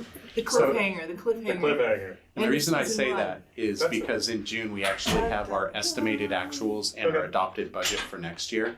And at that point, I will be dropping 24-25 off in terms of our multi-year projections, and I will be adding 27-28. I can't wait. But I do have to throw a curveball out there. But wait, there's more. One of the things that, as the CBO, I would be remiss if I didn't point this out. One of the things that is happening and will be happening as we move forward deeper into community funded status, you're going to see potentially wild changes in your revenues, to the point that many districts that are flipping in and out end up with larger reserves to help smooth that out. So that is another thing to think of. The reason I say that is because the difference between the revenues that we could potentially lose when we're in community funded status and when we're in state aid is about $3 million, roughly, between the in lieu property taxes and the other property taxes. Can't think of the term right now, but that we would lose. And so it's just something to think about. It's not something that I would make a direct recommendation at this particular point, but it's something that we need to always have in the back of our mind, which is one of the reasons that community funded districts often have larger reserves. But that is just something to think about. Chris, do these numbers have increases for teacher salaries or CSEA salaries baked into them? No, they do not.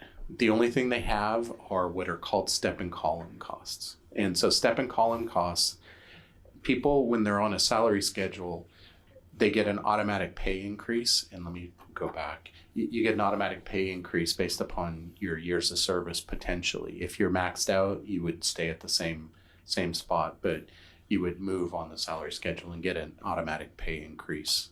And so those are built into our numbers, but not additional pay increases. So that's a very critical point. You know, I guess I get the numbers. I'm not, but there's the layman side of me that says we've got the ADA. We're doing well in attendance. Can always room for improvement. We can head back to the 97%. For a long time, I sat here hearing, if we can increase our daily attendance, if we can do these things, we'll be in a great place. We've done those things, and yet we're still dodging the curveballs. And I'm trying to reconcile my ability to look at these numbers and they make complete sense to me, to hearing, if you do these things, this is what we need to improve, and that's not stimulating the numbers. So That's not that's not always, that's not unusual. You see that often in the multi-year projections, which is part of the reason that the state requires us to look at them in the future. The one thing that school services always says in their presentations is the one thing that's a guarantee is that your numbers in your multi-year projections will be exactly wrong. And they say that because they're only as good as the information you have at that moment. And so things will change within what we're looking at. For example, within my numbers, I've now built in the additional dollars for LCFF revenues, for the additional transitional kindergarten bump. I mean, the other part of it, when you get in, if you think back to the presentation of our budget, that U thing, that we're at the bottom of the U. Yeah. When you pendulum swing back and forth on that bottom, what Chris was just saying, your income your income calculations swing from per student. It actually goes like this. Yeah, because you've got a per student basis, money on a per student basis, and then it swings over to money on a total property tax basis, and you swing back to, and part of what happens too, correct me if I'm wrong, when you swing out of a per student basis, you've got new expenses of in lieu property taxes that have to get paid out, which is part of what pushes you back to swing over to the per student basis, and then your revenues go up on that. Yeah. But that articulates. And so that's the catch-22 that you're in, because you're basically subject to these two different revenue generating frameworks, and one of them says get as many students as you can, and the other one is diametrically opposed to that, saying don't get students, and then the next year get students, but kids don't come and go in it's crazy making. But having that simplistically, wonderfully put to the public to understand that we said what we had to do, we're executing on that, and yet, so I'm just trying to help us pave the way to be able to simply articulate why it looks like that. So we've done everything we were told we should be. Yes, we have. These teachers are working hard communicating 100% attendance, and I just want to make sure that. One of the things that also has impacted our local control funding formula revenues as we're flipping in and out of community funded status, our property tax revenue percentages, if you look, and I don't have the exact number directly in front of me right at this moment, but I'm showing lower property tax revenues built in as we move forward, including in the current year. And the reason for that is Prop 19 and the negative impacts on the property taxes in our community. And Prop 19 had to do with if you live in an area that, for example, in LA County that just saw the fires, and you then come here, you sell your property there, come here, you get the step down in property value.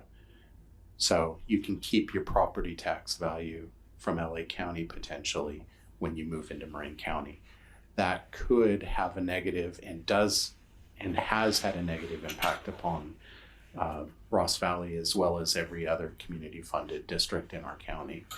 And so for us, it dropped us about, from my memory, about 1.25% in those numbers and moving forward. And that came directly from the county of Marin. They did those calculations for us. So those are the types of things that have impacts on us. The other thing that has potentially negative and positive impacts upon our projections, as we move forward is that as we get closer to the next year, the information for our economy might change, whether we have we're in a recession or we're coming out of it. And so you're starting to see the COLAs change and vacillate as well. And so that will have an impact upon those calculations. So again, in other words, if you're at the bottom of that U, the volatility that you experience is way more dramatic than if you're at the high end of either side of that U. If you are clearly in one funding framework versus another, the predictability and the volatility is much less. The closer you are to the bottom of that U, the more volatility you get from property tax volatility, then COLA volatility, then enrollment volatility, and all of the volatility just sinks to the bottom of the U. There's a lot of noise in the projections, which is exactly what Chris was alluding to. This is perfect the second he prints it, and then it's wrong the second he prints it. Yeah. Well, and it's interesting too, because if you've got that volatility where we're located now, you're going to want a higher reserve to help weather that, so you're not having to deal with it and impacting the case. Exactly. What happens if we, cash flow wise, because of volatility unexpected, what do we do? We have something in our county called a TAN, a tax anticipation note, and our county, we're blessed to be in Marin County. The County of Marin allows districts, if you sign this every year, and the resolution will come to you probably either in May or June, authorizing for the following year, to go negative in our cash. And so because there is so much money within the county coffers, and what they do is rather than charge us or give us interest income during that period, they're counting negative interest against us so they can pay anybody that in essence has the dollars that we borrow from. And so it's like a self-funded loan. It's a self-funded loan in essence through the county, and it's one of the blessings that we have for being in Marin County. So, and then the other thing I do want to point out, in 23-24 we were at 23.1%, and you see that drop in our unrestricted reserve. This literally just came out, and for an elementary district at the end of 23-24, they were at 25.54% as the average across the state for elementary districts in that reserve. So we are now slightly below the elementary district reserve standard, not standard reserve levels. The average for California for last year, though. Yes. Okay. So that's just important to note that although our numbers did seem to be high, we're in line with what the average district is. It's not significantly different, but I just wanted to point that out. Wow. And so as we move forward, kind of going back to Daniel's question, our next budget that we'll be providing is the estimated actuals, which will be closing out our 24-25 budget period. It won't be closing the books just yet, but it'll be closing out the budget. And then as part of that, we also have our adopted budget. As you'll see, estimated actuals and adopted kind of on both ends, because at that period we're reporting both of those, the adopted budget for the coming year and the estimated actuals for what we're closing out. And so that's what we'll be providing to the district and the governing board and the public at our first meeting in June. And so with that, We hit you with the questions as we were going. this is highly complex, and I do understand your questions. It can be really challenging. Yeah. It's one of those things in terms of the multi-year projections where you see that vacillation and see it drop so much, and it's really a factor of everything that the budget is built on, all of those revenue streams. And the other thing that does happen in terms of our expenses is we're always looking at moving everybody up 1 year in terms of our salary expenses, but if we have a higher cost staff member that happens to retire, it does also help drop our costs ever so slightly as well, potentially. So you have those types of changes within your expenses as well. And so it's just, every budget period, we're looking at all of that level of data and that detail. Even like San Francisco Unified, they're offering like packages for people to leave early to retire to like help that number go down. So there are ways that people offer incentives to do that.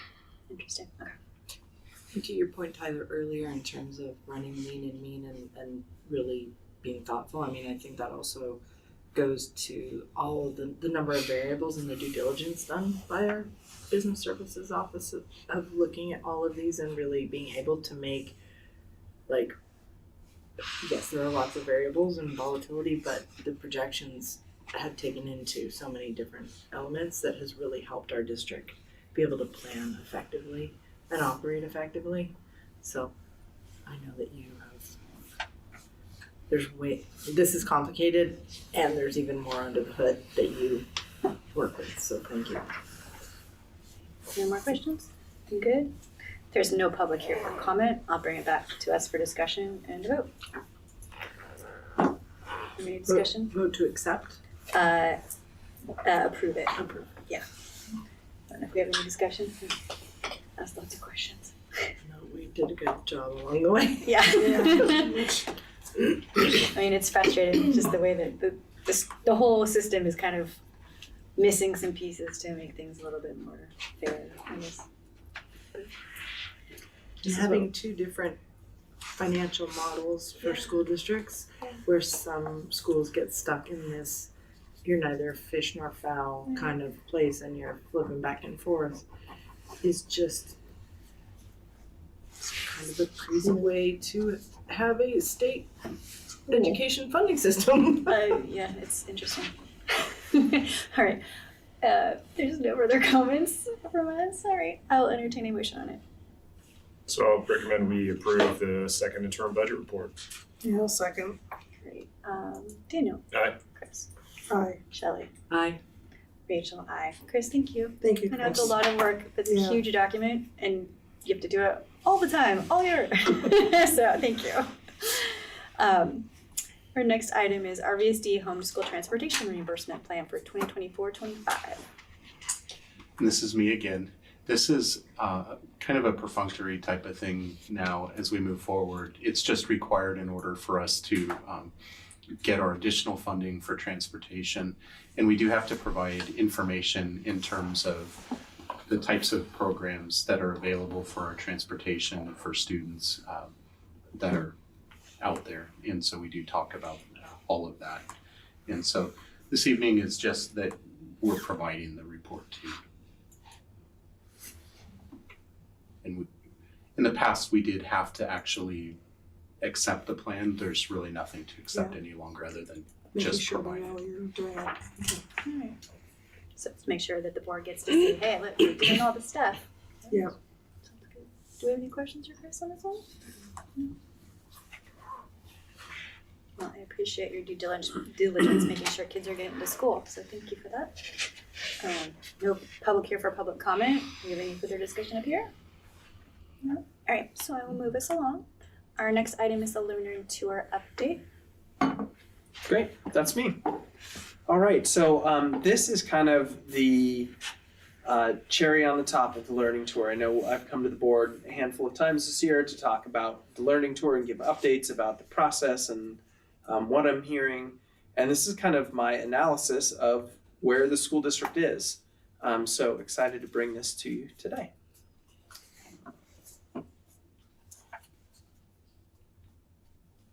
See if this works.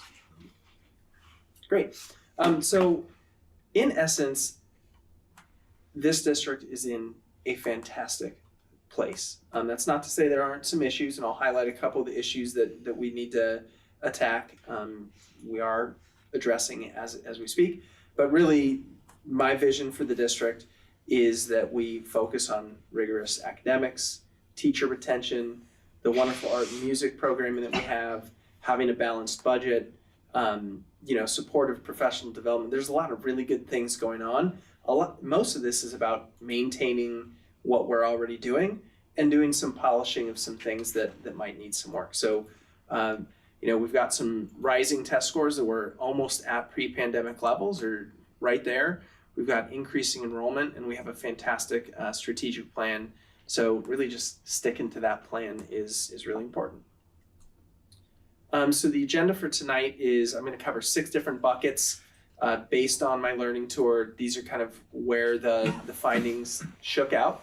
In the structure of each of these 6, I'll do kind of what I heard from the community or what I learned from cabinet and teachers and administrators, what we should keep doing, and there's a lot of stuff about what we should keep doing, and then some actions we're taking. Some of the stuff we're already moving on, and some will move on in the coming months. So the first bucket is curriculum instruction, and I want to highlight this is probably one of the strengths of our district. We really do have a great program in terms of curriculum instruction. We've got rigorous academics. Really, the community over and over when I spoke to folks said they love the teachers, the admin, and the staff. That's really the core of a school district anyway. So having great people is the number one thing we can focus on. What we should keep doing is retaining our excellent staff. We've done a pretty good job with that. I think there's some talk about folks leaving and waiting to see what happens with the parcel tax, but right now we're doing a good job retaining the great teachers we have. We need to continue deepening our implementation of multi-tiered systems and supports. And in essence, what this is teachers and administrators looking at data, seeing which students might need more support, and connecting them with that support. It's different tiers. Certain kids need very little extra support beyond the great classroom teaching, and others need lots of support. So we've got that in practice right now, and we just need to keep honing and refining that. And then we're doing a few adoptions as well for some high quality instructional materials. And we'll have to do that moving forward as well. One thing we have in place already is a strong professional development plan. And then I think we need to make sure we're doing that for our paraprofessionals and different staff having different types of professional development. And we're already working on that. And then the site and district learning teams, you actually heard from our Brookside Bears a little bit about their learning teams and what they're doing, and all of our sites are doing that. We just need to continue to focus on that over time. So really with curriculum instruction, things are going really well. Let's just keep the momentum going and kind of refine the great stuff that we have. Special education is one of the areas that I heard a lot about, and we had a town hall. We got lots of feedback from the community on that. And I think one of the things that I heard is that parents kind of need some clarity and support around how this process works. It's exceptionally complex, and it's actually designed to be tailored to an individual student. So it wouldn't be the same for my student as it was for your student. So making sure parents have the understanding of how the system works, what's a reasonable ask, what's not a reasonable ask, what services we have in our district, what services we don't have. That's kind of one of the big things I heard. And then staffing challenges. And Eric and I have talked a lot about staffing at our schools, and we have to use agencies quite a bit. And when you use an agency teacher or an agency aide, it actually costs more than hiring in-house. So we want to hire folks in-house.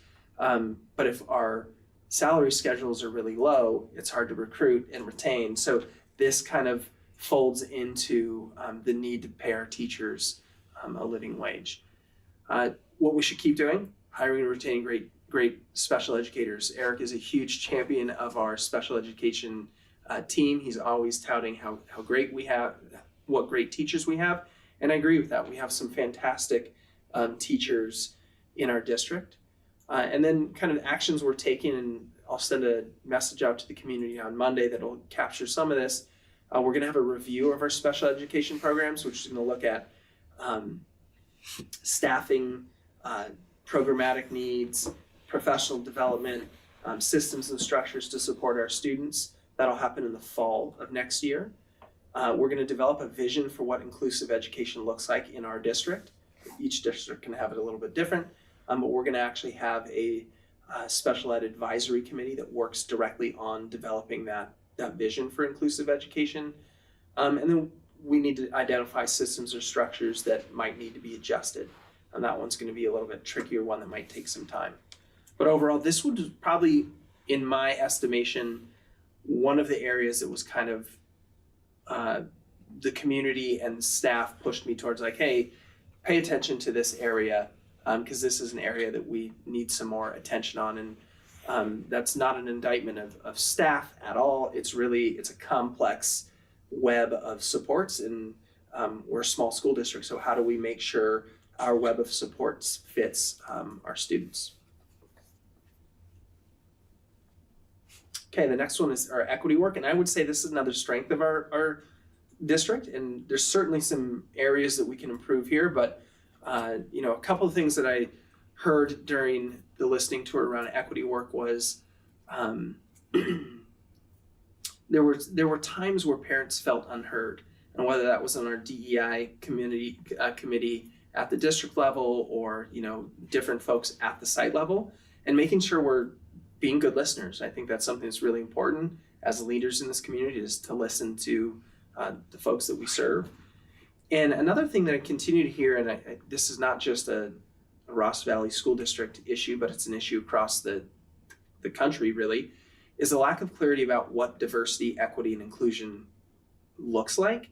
And when you say DEI, if you asked 100 people what DEI is, 100 people would give you 100 different answers. And I have a couple examples I want to highlight here. Diversity in our district looks exactly like that Brookside presentation you saw tonight. It's celebrating differences, it's cultural celebrations, assemblies, diversifying our curriculum, making sure our students are represented in the books that they read. So that's not really a wild idea to think about. Equity means regardless of your race, your gender, your socioeconomic status, that you're achieving at high levels, and then we're creating the conditions that you all are able to achieve academically and socially. And then inclusion just is meaning that we're creating schools that have a deep sense of belonging for families and for students and for staff. So none of this is like really wild stuff. It's just about creating schools that are inviting to every student and family, regardless of who they are. And I think the other thing that we talked about with what we should keep doing, and I think Julie's doing an excellent job with this already, is kind of a bias towards action. I think my experience in Marin, sometimes when you start talking about equity work, it's a circular conversation that there's lots of ideas with little implementation. This year we are biasing towards action. We are developing some signage at our schools. We actually have a racial equity mission statement plaque that we just delivered to all of our schools. Really excited about that. We're working on a behavior expectation, or a kind of a chart for responding to racialized incidents on campus. We're working on that with our principals at our next principal meeting. And we have an onboarding slide deck to talk about what racial equity work looks like in our district. So that bias towards action, I think, is really important. Also, I think a culture piece that we need to focus on is being more proactive. Right now, I think we're kind of in the balance between reactive, when we hear something from the community, we react to it, and proactive, where we're kind of planning for things that we see coming down the road. And then I think a big part of DEI work in my mind is making sure students know what language to use or not use when talking to other students. So, using specific racialized language is a no-go on our campus. That's what DEI work looks like, because that's what inclusion looks like. When you feel included, you're not being called names based on your religion or your skin color. So I think that's something that we need to continue to hone in on. The next one's culture and climate. This one was kind of an interesting one for me.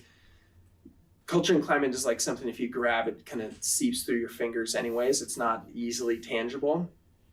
But I definitely think that the community in general wants to help. Every parent that I've talked to, whether it's at a garden work day or at a back to school night, or just interacting on campus, everybody wants to help and has ideas for how to help the school district. And I think that's a really special place to be, to have a community that wants to dig in and support. There's also a call for transparency and authenticity, making sure that if questions are asked that, answers are given and they feel authentic. We need to continue to hire great teachers, administrators, and classified staff because they set the tone for the culture and climate of the district. I think it's really important. Things we're working on and things I'm working on are visibility and accessibility. I think I'm learning as a new superintendent how much volume to give visibility and accessibility. Right now I've got it turned up to 10 out of 10, and I think there's, I have to do work too, and I have to create reports and do all the other stuff that I have to do in my day job. So I want to be accessible and visible, and I have to balance that sometimes as well. So I'm just trying to find the balance point there. Being proactive about engaging our community. On Monday, we'll send out a survey to families to give some input to some things. We also did that with the funding for Deer Park to get input on that. So just being proactive. And I think our community really appreciates it when you say, hey, what do you think? And then take action towards that. Frequent, shorter communications, I think is something folks appreciate. I'm actually going to start using a TLDR, too long didn't read, or too lazy didn't read on some of my newsletters. So if you don't want to read the one page that they send out, you can read the couple of sentences to get it. And That's just awesome. I like trying to meet people where they are. And then, collaborative relationships with our union partners. I feel absolutely blessed to be able to work with CSEA and RVTA. We have a great working relationship going right now, and I want to continue that.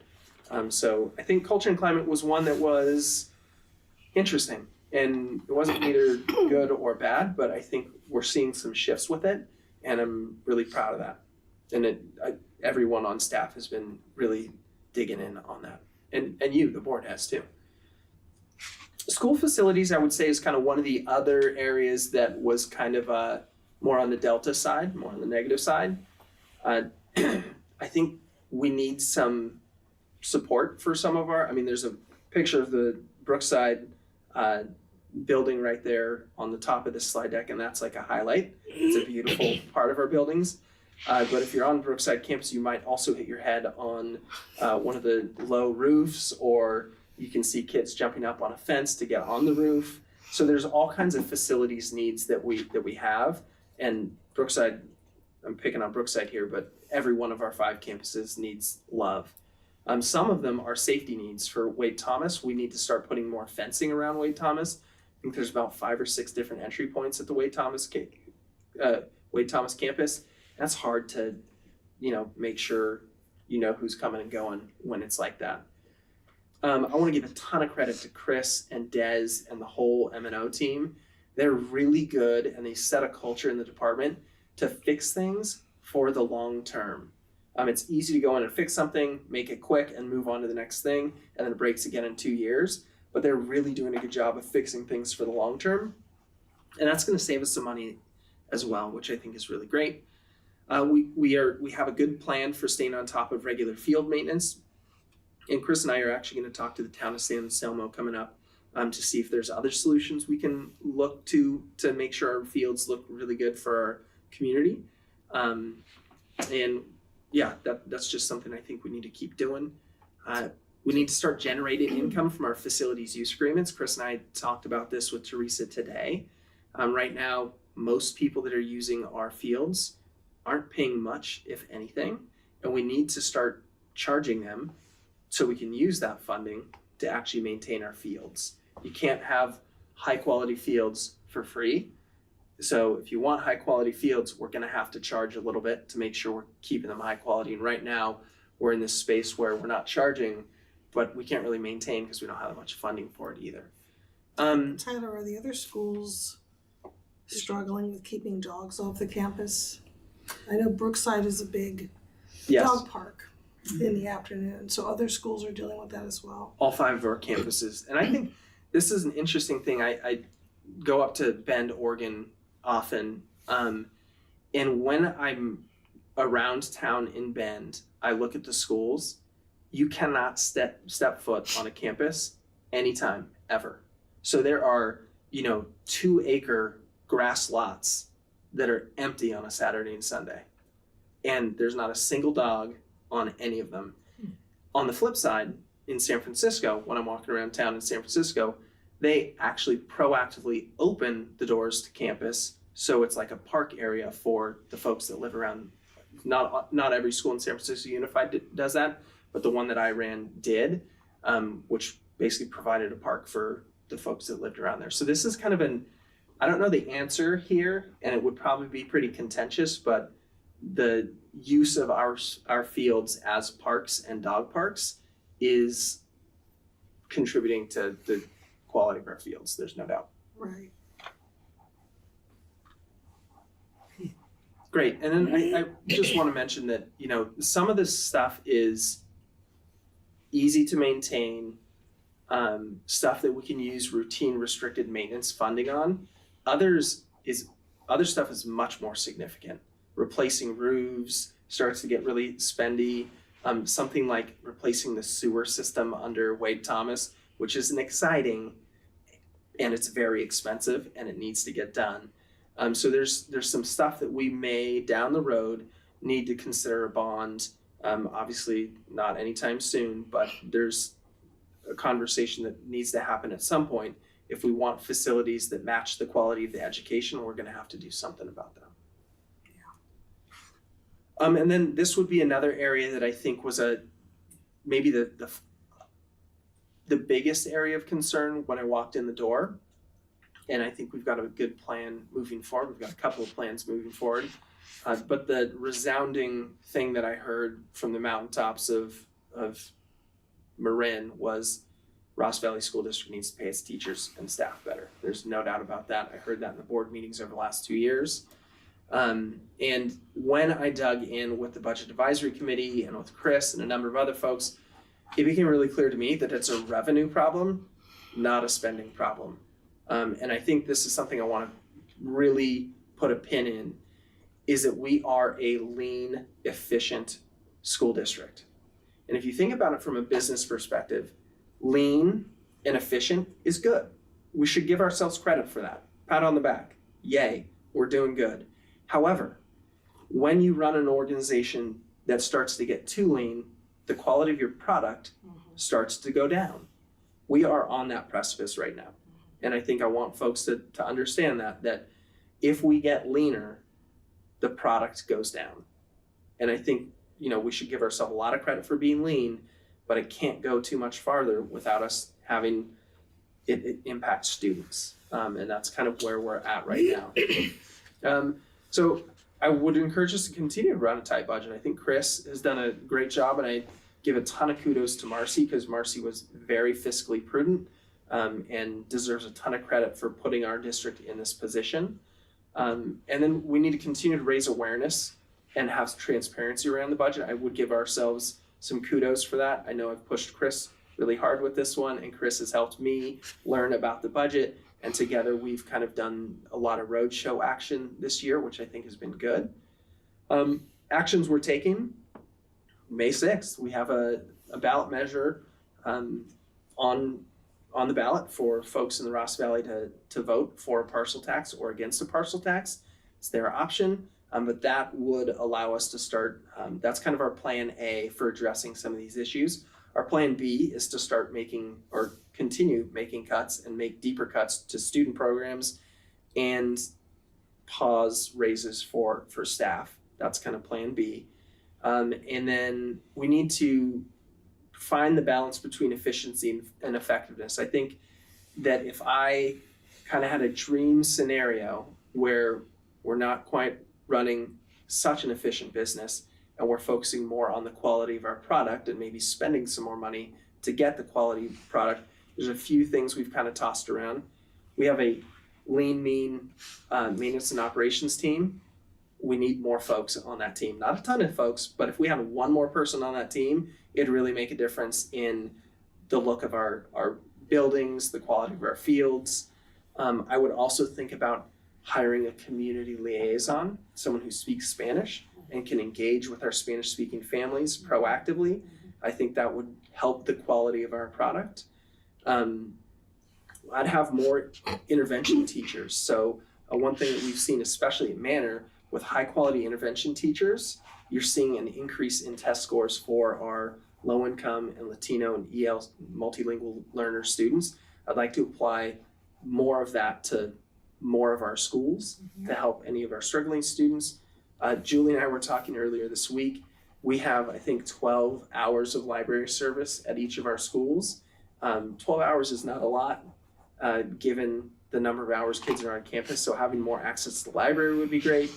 More support for special ed staffing, and there's other things as well. So these are kind of the efficiency versus quality product conversations that I'm having over the last few months. So I think that's kind of what I've seen, and there's some big highlights. I was talking to Chris earlier, Chris Lendels-Cobb earlier this week about our district, and if you kind of use the analogy of purchasing a house, this district is a move-in ready school. Like, it's move-in ready. You go in, you might want to repaint a couple of the walls and like fix up some of the backyard or some of the landscaping, but that's really it. That's where we're at. This is not a gut renovation where you're redoing the plumbing and the electrical and fixing the foundation. That is not this district. So I'm super proud to be here. I feel like I've learned a ton from the staff and community over the last few months. And I think the district has a really bright future. There's really good people here. We've got a great board. We've got great administrators, fantastic teachers. And as long as we can, pay folks and improve the product, I think we've got a really bright future. And I will add that when you use that analogy, I did say that we do have a big rat problem here that can do some damage that you may not notice right away.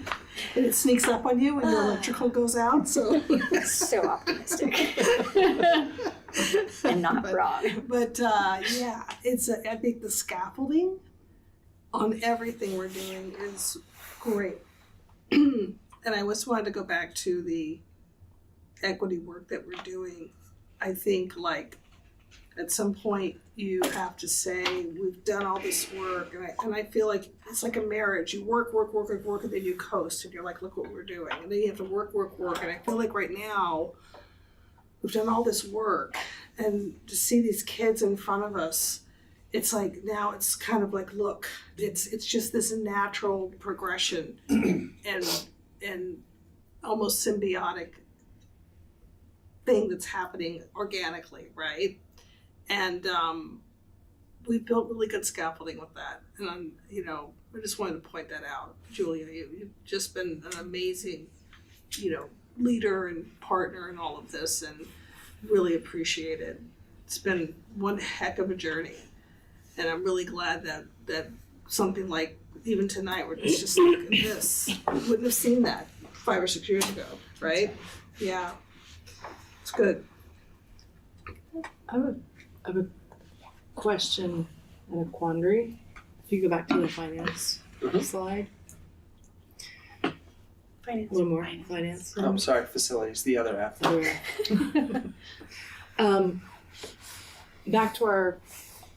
Harking back to our budgetary conversation. And Chris, you had said, long range look out onto the horizon. We will be moving to a deep community funded status and permanently stay there. So if I'm thinking long-term sustainability thing, that's saying it is correct me if I'm wrong, it is basically inevitable that we will end up in a community funded, doesn't matter how many kids you have, here's your bucket of money, financial framework. There are some bullet points on this that are counter to that premise, that cost us money, both in generating enrollment and that cost us money to support the learning of for me, public education should be and always should be, we are a community, everyone comes, we want to be welcoming, we want to encourage our entire community to participate in our public education system. And yet we are operating in a structure that has countervailing financial incentives. when you're community funded. And I don't know what to do with that, so this is a question. I am glad that they're gray, not bolded. But I just am wondering from my colleagues kind of what your thoughts on this. If the long range is, in 6 years and further, I mean, to your earlier point, Chris, of saying, wait, I thought we were all about like marketing, get more people here. Yeah. And now we're like, no, that's not going to do us financially benefit us in the long term. I think, for me, I think, So before we Is that discuss, can we go out to public comment and come back? Or you have more questions? So we'll do questions first and then we'll go out. No, that's kind of a broad, it's not like a clarification question. Yeah, exactly. Okay, so if we're done asking Tyler questions on his presentation, there's no public here for comment, we can talk now. So back for discussion to the board. Sorry, just formalities. No, thank you. And I think in response to that, one of the things, I think there's two sides here. One, I deeply appreciate Chris's very conservative, don't get comfortable approach, because that, I trust as a board member, will keep us from falling down that rabbit hole that I've seen other districts go down. They get comfortable and they think, well, down the road it's going to be okay. That messaging pushes that pause, go forward. And since I've been on the board, I have seen sky is falling, no it's not. Sky is falling, no it's not. And it is jarring, but now I have enough time myself to see that conservative outlook is something we can't be comfortable. We can't.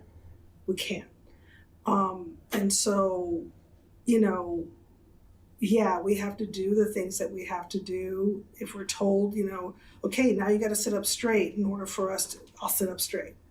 I think even community funded, meaning non per student basis funding, I don't think we're never going to be rolling in dough. I mean, that's why even when we're community funded, by the time we are. Well, but I don't know that. I mean, short some hugely unexpected. Even when we're in a community funded framework, financial incentive framework, meaning you're not incentivized to have more students. You're actually You're actually incentivized to have less students. Yeah, because you have more money. Because you have more money per student. Even in that framework, we're not rolling in. I don't think we're comfortable in that. The irony is that when you're in that framework, you also have less levers to pull to generate more revenue. So to your, we have a revenue problem, not a spending problem. When you're in the community funded, we can't. I mean, we can do parcel taxes and bonds, but we can't affect the property tax revenue. If we're in the per student funded framework, we can affect our revenues by marketing. So I'm just cautioning us to just do something. Well, the only thing we can do, short of parcel tax and bonds, is get more students. But that's the incentive structure under one framework. But ultimately, we're going to a different framework. And it's crazy making? It's crazy making, but it's also something, I don't know if So for me personally, I'm looking at this long term. We will be in a community funded status in the long term. And I'm thinking when you mentioned the demographics of 2030, when the population tips and from not being so heavily weighted towards the senior population, there will be more housing turnover, which will bring in more kids, which will raise our property taxes. And so it will bring, I think, more stability, but I think in the interim, we need to make sure that our reserves are there so we can weather the back and forth of it. And so we'll have a better long-term outlook for things, but it's so far out, it's hard to predict now. So I'm trying to just focus on okay, well, this is where we are now. And we know what's gonna happen next year because we're flipping back. So it behooves us to go and advertise now. So for now, I'm looking at the next 3 years because those are the ones we know for sure. We'll flip in, we'll flip out, and we'll flip back in. Right. So we need to focus on what we can do in those years because we're not sure what's going to happen in those out years. We may have a ton more kids come in, and the LCFF calculation may be your property taxes actually keep you in state funding because you have so many more kids. And so those things we don't know. And so I'm trying not to focus too far out because we will get there and stay in one model eventually. Well, we know we're going to stay in the The community funded exactly. model, the non-per student based funding model. So all of those, and I hear what you're saying, and that is what I wrestle with, is because all of these interim years when you're flipping, you are generating revenue by marketing for increased enrollment and ADA, but you're then hurting yourself long term because those students are going to stay in your district when you no longer have that financial incentive on a per student basis. And can I offer my perspective? Is because I agree, long term, if you're deep in basic aid, there is not an incentive to have as many students as possible. Where we're at today is we're in a place where the finance conversation and the culture and climate have a clear intersection in my mind. And I think they're through my learning tour, some of the things that I heard was the quality of education's going down, enrollment's going down. There's kind of like a negative feel around the district. So part of the marketing is to actually tell the story of what is actually happening, where our test scores are moving in the right direction, enrollment's moving in the right direction, we have quality people here doing really good work, and that may actually drive some increased enrollment. Birth rate's going to be the number one driver, but that may drive some increased enrollment. But it's really a culture and climate feel. It also is a dual purpose. At the moment. Okay, we may have a different, to Rachel's point, we may have a different conversation in 2030 where we're deeper into basic aid and we might pull back on the marketing a little bit. That's helpful. And so I might even, when we look at the actions, we're taking that second to last bullet point, maybe switching the word marketing for like communication. I mean, if really what we're saying is that these kinds of communications for people to really understand and feel good about our schools, culture and climate wise, is really the purpose. Like it's a dual purpose, yes, but really focusing on that purpose feels good to me, knowing that marketing for more students, yes, we might attract more families because everybody feels great and knows what the reality is. But that's a helpful. Well, and marketing isn't just trying to get more kids, it's letting people in our community know who do pay taxes, who don't have kids, who are curious, like what is my tax money going towards? It's like, hey, look at these cool programs with these great things that they're doing in these schools are. So I think it's not just about attracting kids. I think there's a lot of people in our community who want to know what's going on and just don't have kids here, so they don't get the bulletins. And right. So I think that's been helpful. Yeah, that's helpful. Yeah. Okay. All right. And I see both the attendance too. It's focused on attendance, less so on enrollment, which is, I hear you, Chris, of the frustration of so many years of like enrollment, and now we're in this like, wait. Is it to be like, yeah, just go, okay. I'll do it. All right. So are we ready to move on? Yeah. Thank you for that conversation. I appreciate hearing. It's interesting to get the fresh perspective from you as a new superintendent. I mean, it's not really new anymore, but still just having someone come in and look at everything from a holistic perspective has been really helpful. So thank you. It's been a joy. Yeah. All right, our next item is update on RVSD's racial equity work for the 2024-25 school year. I kind of feel like you already got earlier this evening. Right. That really was a beautiful example of that just organic and authentic integration of the work, and how it is all connected, and that it is academics and it's culture and it's climate and it's belonging and inclusion. So that was really beautiful. And I didn't even plan that. This is actually a part of our equity work, the development of our district land acknowledgement, which we did with a group that included a teacher, principal, and a parent who's also a Native person. And really in this conversation, we had about a land acknowledgement of the importance of it not just being performative and something that you say, but really that you are that it's a real acknowledgement and it's a commitment. And I think our classrooms do a really nice job of like this piece where it talks about honoring with gratitude the land itself and all of its ancestors, present people and future generations.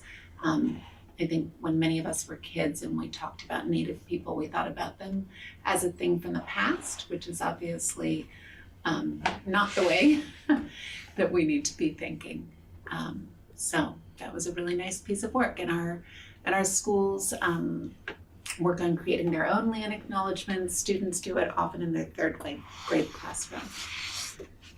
All right, I pulled this from the National Equity Project, who I think does a beautiful job of talking about what educational equity is. And that's kind of the gist of this evening's presentation, is to really anchor us and reaffirm why we do this equity work, or diversity, equity, and inclusion work, and kind of the depth of it that goes far beyond someone calling it being woke.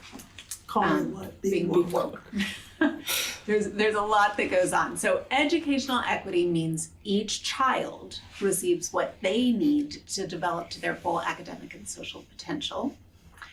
And in schools, that looks like ensuring equally high outcomes for all participants in our educational system, removing the predictability of success or failure that currently correlates with any social or cultural factor, interrupting inequitable practices, examining biases, and creating inclusive multicultural school environments for adults and children, and discovering and cultivating the unique gifts, talents, and interests that every human possesses. I think that's pretty beautiful. That's pretty good. And then when we talk about this work in Ross Valley and think about our district, and with a recognition that this part of Marin County has a lot of white folk, but within our schools we have a lot of diversity. 483 of our 1,680 students identify as BIPOC in at least one of their racial identifications. So that's about 1 in 4. Which is a lot of kids. And we have 229 Latinx students, 94 multilingual students, 36 members of our staff are BIPOC or Latinx. So there's a lot of diversity here, along with the other diversity that exists in our district. We have diversity of gender and sexual orientation, LGBTQ, disability, ability. We have space for everyone. I like this slide a lot because the appearance of whiteness in Marin County on its face is very, it's presumptive, right? Yeah. But I started to see, being on the campuses, like more than half these kids are biracial. Yeah. And that is, something that gets clumped into whiteness very quickly, either by the way the kid looks or one of the parents who may have a more of a presence on campus. So I really like that this sort of brings the truth to the surface of who we really are with our kids especially. Yeah.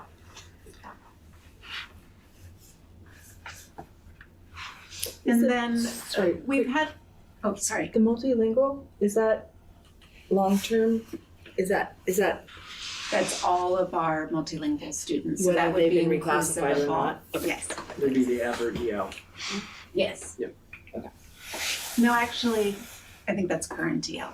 So it's just EL, it's not long-term reclassified? Because I think it'd be nice to also see the full, if it's really multilingual, meaning I'm fluent in multiple languages, even both English and something else, then it would be a higher number because it would include students who are reclassified. Right. If we're looking at it as an asset, like from just a demographic, who are the students in our schools? Absolutely. Yeah. I mean, these are the students who know multiple languages but are continuing to learn English. They're not yet English language proficient. Right. And just a slide on why we prioritize racial equity. We have a recognition that we have an opportunity gap with our BIPOC students, and that it's really important for us to make sure that our students have the resources and support that they need to succeed academically. It's a legal and ethical responsibility. We have a legal duty to provide inclusive, non-discriminatory education that upholds civil rights protections. We know that when racial equity is prioritized, we have improved student outcomes, and that includes graduation rates and better academic performance and stronger social emotional well-being for all of our kids. And it creates a stronger community for everyone. Diversity strengthens us. And there's lots and lots of research that backs up all of these statements. And then just reminding ourselves of our data, that this is looking at the different levels of proficiency for CASP. Here, this is for English Language Arts. And where we want our kids are in the green and the blue. Green is that you've met the standard, and blue is that you've exceeded it. And so for all of those, overall, our students in 3rd through 8th grade, we have a high number there that have met and exceeded, but it's not the case for all of our student groups. And so when you see more on that yellow-red side, those are those structures that we are obligated to put into place to make sure that our students are making gains that are similar to or moving towards the gains of the general population. And it's interesting there that our students who identify with 2 or more races are actually our highest performing students. And it's similar for math. But again, you have that discrepancy. And we tend to see a little bit of a larger discrepancy with math than we do with ELA. And where you say Hispanic, Latino, not SED, that's a racial category that's not in that's not also duplicated in the socioeconomic bar. Exactly. And sometimes when people talk about populations, they say, well, but that's really about their socioeconomic status. So in this case, it's not. Got it. Thank you. Julie, do we know how this compares to other districts across Marin County? It's similar. Okay. Yeah. With the exception that we made a lot of gains this year on economically disadvantaged. And so that one's a little bit higher than most of Marin. There's all kinds of variations of this graphic, and thank you, Tyler, who shared this one with me, which I hadn't seen before. But it really just kind of talks about the why for equity. I gotta pull it up here so I can actually read it, because my eyesight's not that good. So inequality there, right? You got one, there's an apple falling straight into their hands, and the other kid's like, hey, what about me? And then, you give them a ladder there right below that, the equity with a question, but he still can't reach the tree. So that didn't work. And then when we talk about equity, that's really about giving the supports that students need in order to be successful. And then justice there changes the system rather than the kid. So straightening up that tree. But equity is really about providing the resources based on the need and recognizing that not everybody has the same needs. And then all of this is embedded in our LCAP goals, and that's obviously very intentional. Our first goal is really an academic goal, and it talks about all of the structures and supports that we have in place with eliminating and reducing the predictability of learning outcomes based on student identities as the forefront or as that North Star. And then our second goal, again, recognizes the really close and deep relationship between social and emotional well-being and academic success, and that we really need to support students' social and emotional well-being in order for them to be successful. And then goal 3 is about the climate and learning experience of our students and their families. And so making all of our sites in our full district a welcoming place where everyone feels a sense of belonging. This is a picture of the plaque that's going up at all of our sites. That's our racial equity mission statement, which we have all read many, many times, and which shows up in all of those previous slides that I just shared. You know, when we talk about wanting our students to feel a sense of belonging, respected, celebrated for their individual differences, this shows up all over the place. Yeah. It's our North Star. Yeah, and it's fine. I was thinking about it because Chris knows, you know, we were in the room March 12th or something like that. Mm-hmm. It was right before the shutdown. Everyone was hugging and kissing each other, and I was like, why are people touching me? I know. Is that White Hill? Apparently we were okay at the time, but that was it. Get away from me. So I don't Yeah. know. I need to look up the actual date, and we need to celebrate it because it's coming up this month. Done. It wasn't done in that room that night. That was sort of Not this, no. But we did this. This went back and forth. Yeah. Had many iterations. It did. And we finally did But it. it was early on in the work of It was. I think it was around Parent June, Guardian Equity July. Task Force. It was actually right. Maybe it was right around. Yeah. It was 5 years ago. Yeah. Almost 5 years. Yeah. I could probably find the published date for that as well. So I'm proud of it, and it's making me really happy to walk onto a campus and see it. It's evergreen. I think that's terrific. It's evergreen. It's perfect. Yeah, yeah. And then just some of our actions. Again, we created our Parent Guardian Equity Task Force in the spring of 2020, and it's still going strong.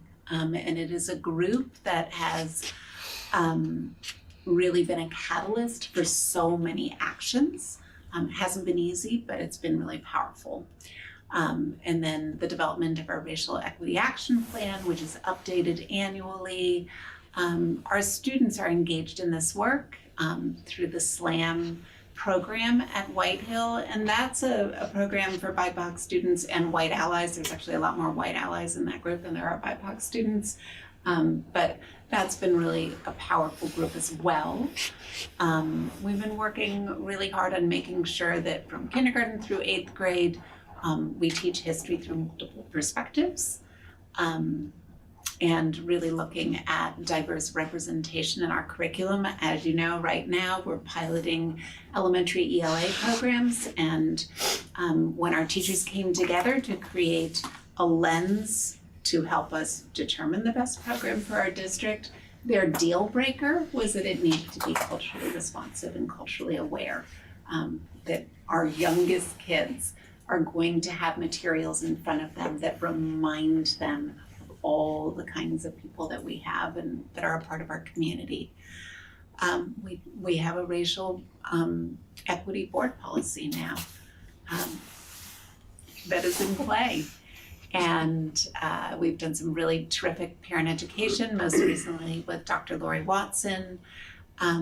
We've worked really hard in our district on implementing culturally responsive teaching practices, which much of that work is based on the work of Soretta Hammond, but a lot of it is geared towards ensuring that you have this really strong relationship with students that supports them from becoming dependent learners to independent learners. And it's really, that work is about academic success, but it's rooted in relationship. And then we have tons of site work that's going on. All of our sites have DEI groups. There's all kinds of different celebrations and assemblies and Wednesday meetings. And I just saw that White Hill is gearing up to do another full school lesson on identity-based bullying that's coming up, I think, next week maybe. So lots of just really, really good work. Julia, that multiple perspective, one of the presentations the students gave last year was just fantastic, right? Like looking at history and looking at stories from, I think it was even a picture that one of the teachers did, maybe for Manor, like what were you? Oh, I know what you're talking about, yeah. Is that a trend across California, across the US to look at multiple perspectives when you're looking at things? California for sure. Yeah. Well, lots of places. Okay. Yeah. I mean, it's interesting. It's kind of where curricula gets pitched to. Right. But the coastal. Yeah. which is very, very much from a place of multiple perspectives. Yeah, no, that was just such a cool thing to learn last year, or 2 years ago. Yeah, and that came from some of our work with the UC Berkeley History Social Science program that we're partnering with this year, and the teacher that did that presentation as a part of that project. And this final slide, as a reminder to us all, public education is the cornerstone of a thriving democracy. A caring and equitable ecosystem is possible, and belonging is essential for healthy learning and development. Thank you. Thank you. Do we have any questions for Juliet? No? There's no public here for comment. We have any discussion of here from the board? Thank you. Thank you. Yeah, I think this gets back to Tyler's point earlier, like having a clear definition of what we're doing, why we're doing it, just to have that for families to realize this is what's going on. So things like this is really helpful. So too. Well, it's clear, not, you hear all sorts of, like you said, 100 people will give you 100 different definitions of DEI. I think ours is just very much like we're teaching our kids to be kind and accepting. I mean, that's what it boils down to, I think, is, so I appreciate your work. I mean, I know this was under, update on the equity, but it also feels good that it is so inclusive of LCAP and just pervasive. That, it is, this is what we do. It's not a piece of it is it's woven throughout so much. I see another video in making. All right. All right, so I'm going to move us along. Our next item is receive for first reading, initial revised, updated board policy BP and administrative regulation AR in series 0000, philosophy, goals, objectives, and comprehensive plans. I think this one is Eric. Yeah.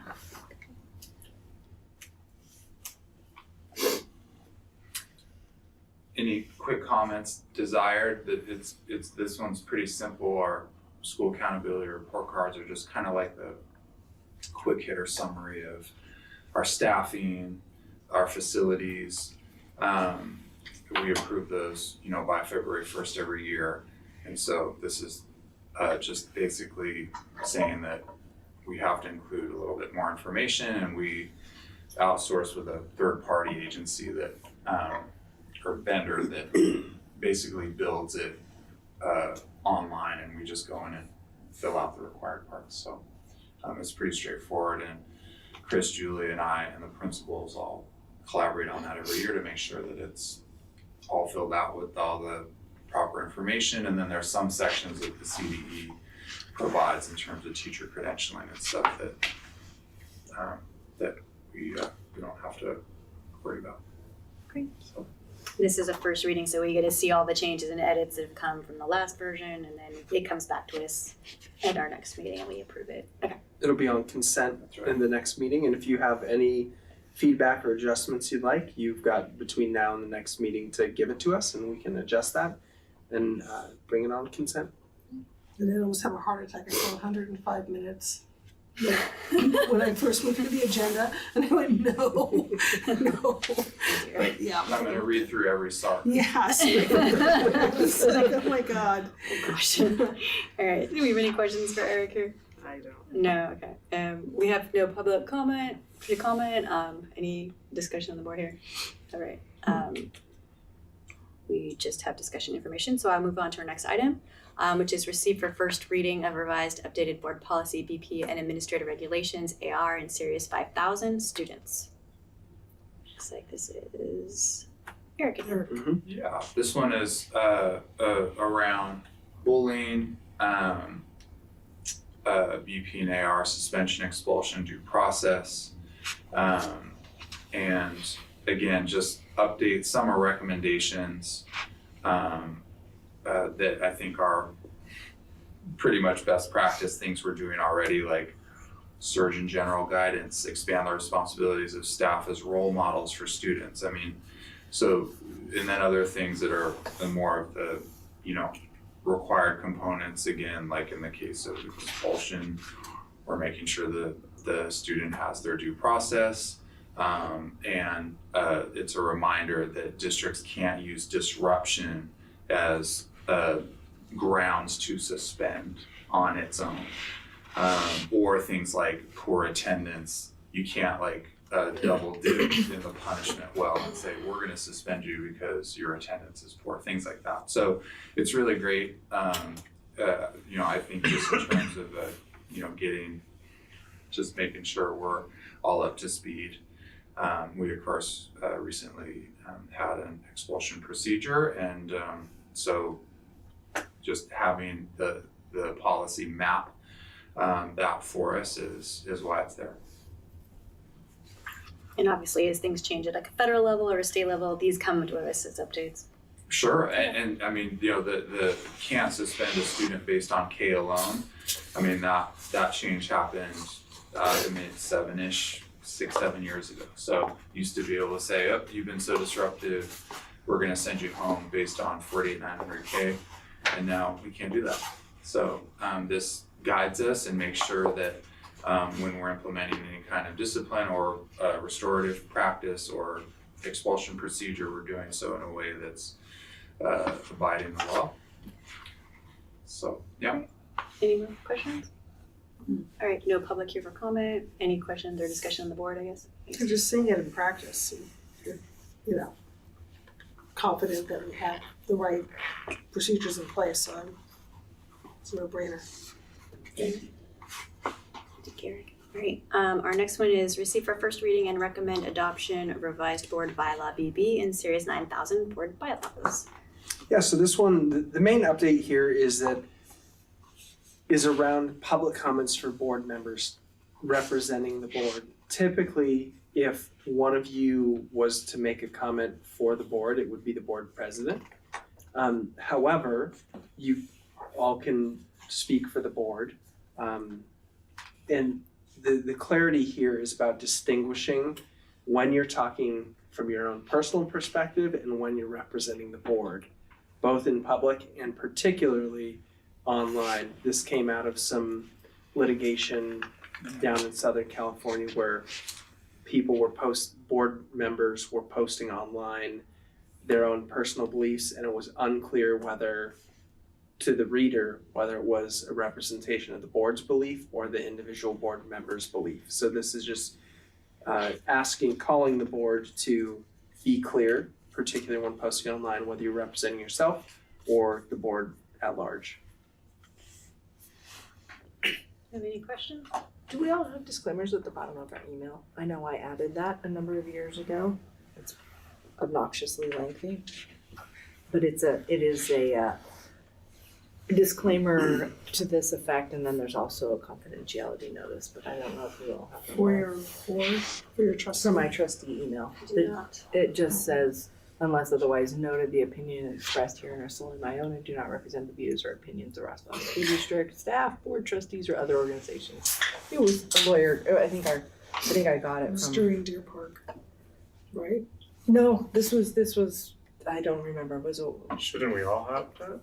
I found it helpful. I'm just sharing. Right, can you send me a blank email so I can copy your Yeah. signatures? I think our lawyers, along those lines. Really what this is if you're gonna post something on Instagram or Facebook. You could use the same. Next door. Or next door, make sure that you're being clear whether you're representing yourself or the board as a whole. Well, and in some of the professional development that I've done, they're like very specific on your social media profiles. Have it in your profile that you are. This is not sponsored by the board. This is your personal opinion, your views. Doesn't like basically the same disclaimer, but short because it does not.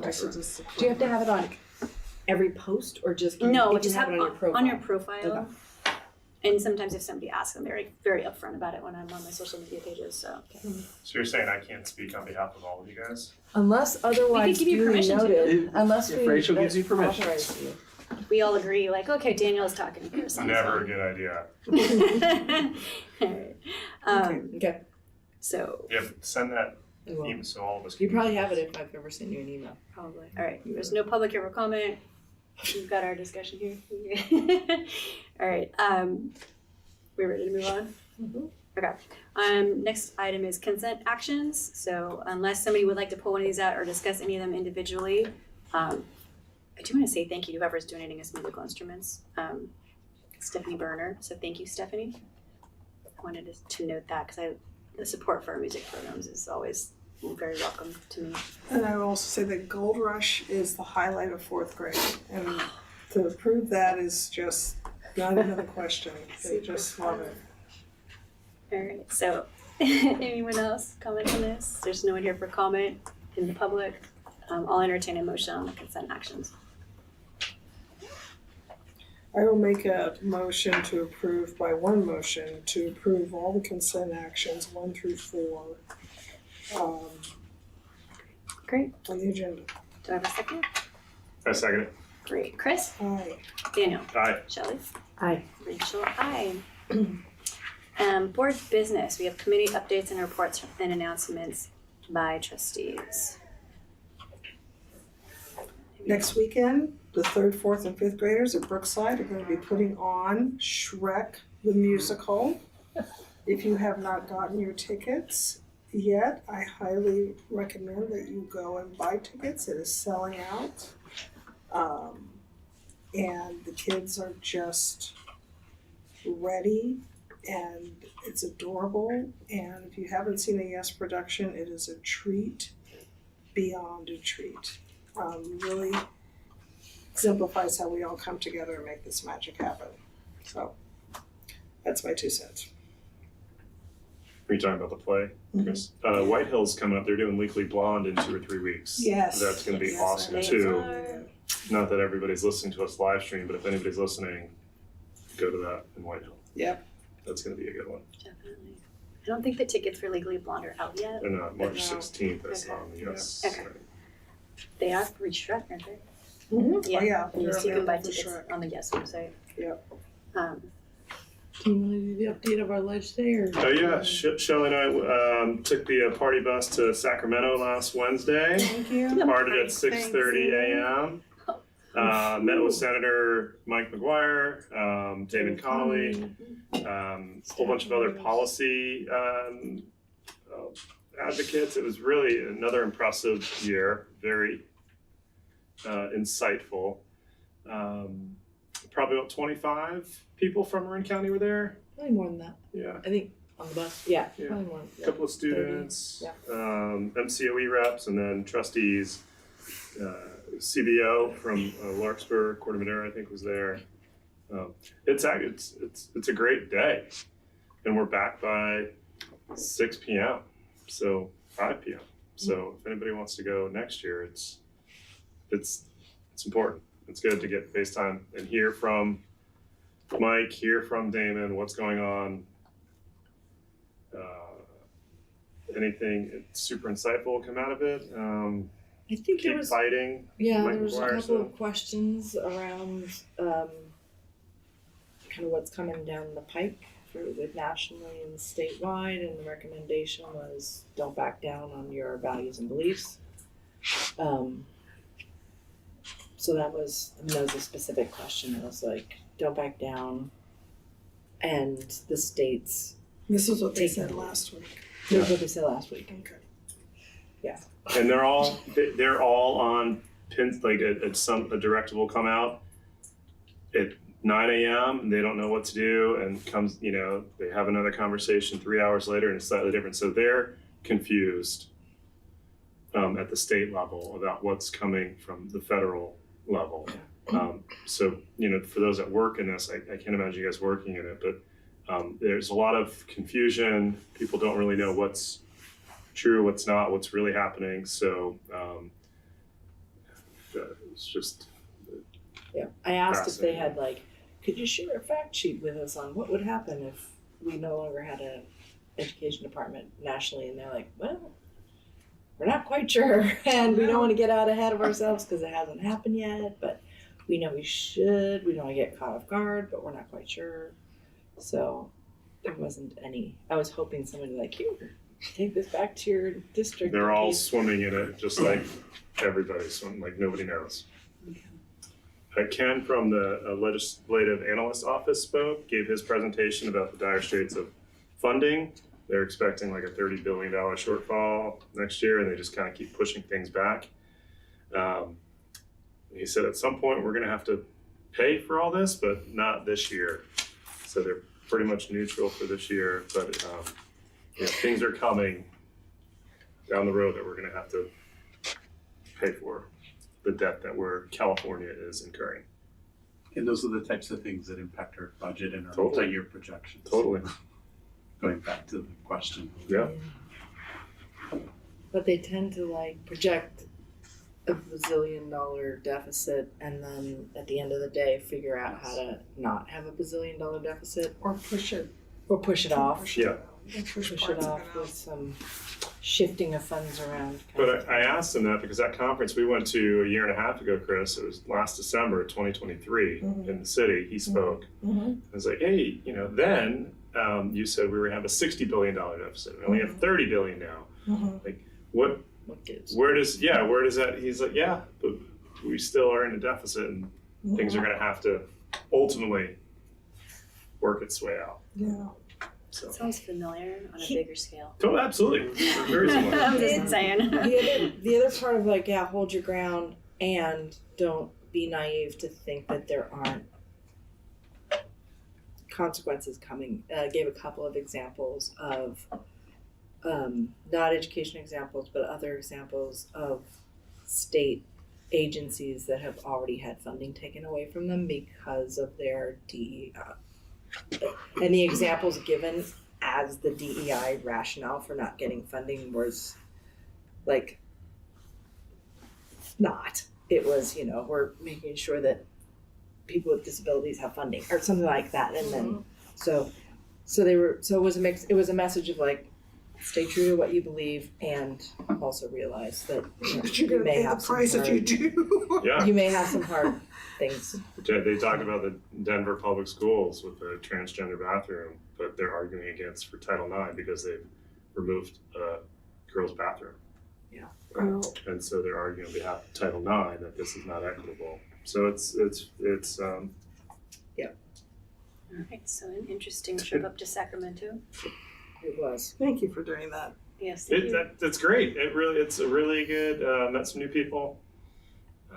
It's a really good trip. Shall I do anything else? No, that was the main thing.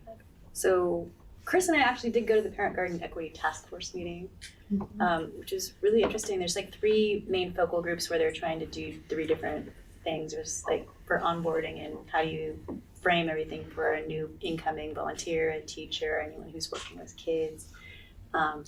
And then there's like a group that's working on communications, just so like in alignment with between the schools, so they're all working on the same projects. And then there's one where there wasn't as many people in the last group. Yeah, it was lightly attended. Yeah. But I think that the communication part with the plaques, we introduced those, and that was an accomplishment. It's interesting to see the progress over the 5 years. Yeah, and to see who's in the room now, which is interesting. I went to the Fairfax Library art show that Yes was having for the month. So I went to their recognition ceremony at the end, and like all the kids who had artwork hanging up, there's like 60 kids.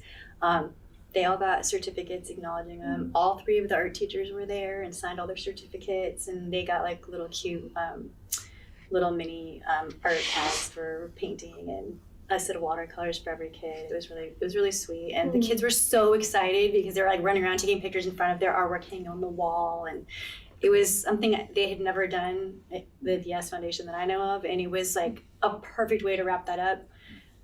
So it was really neat to see that.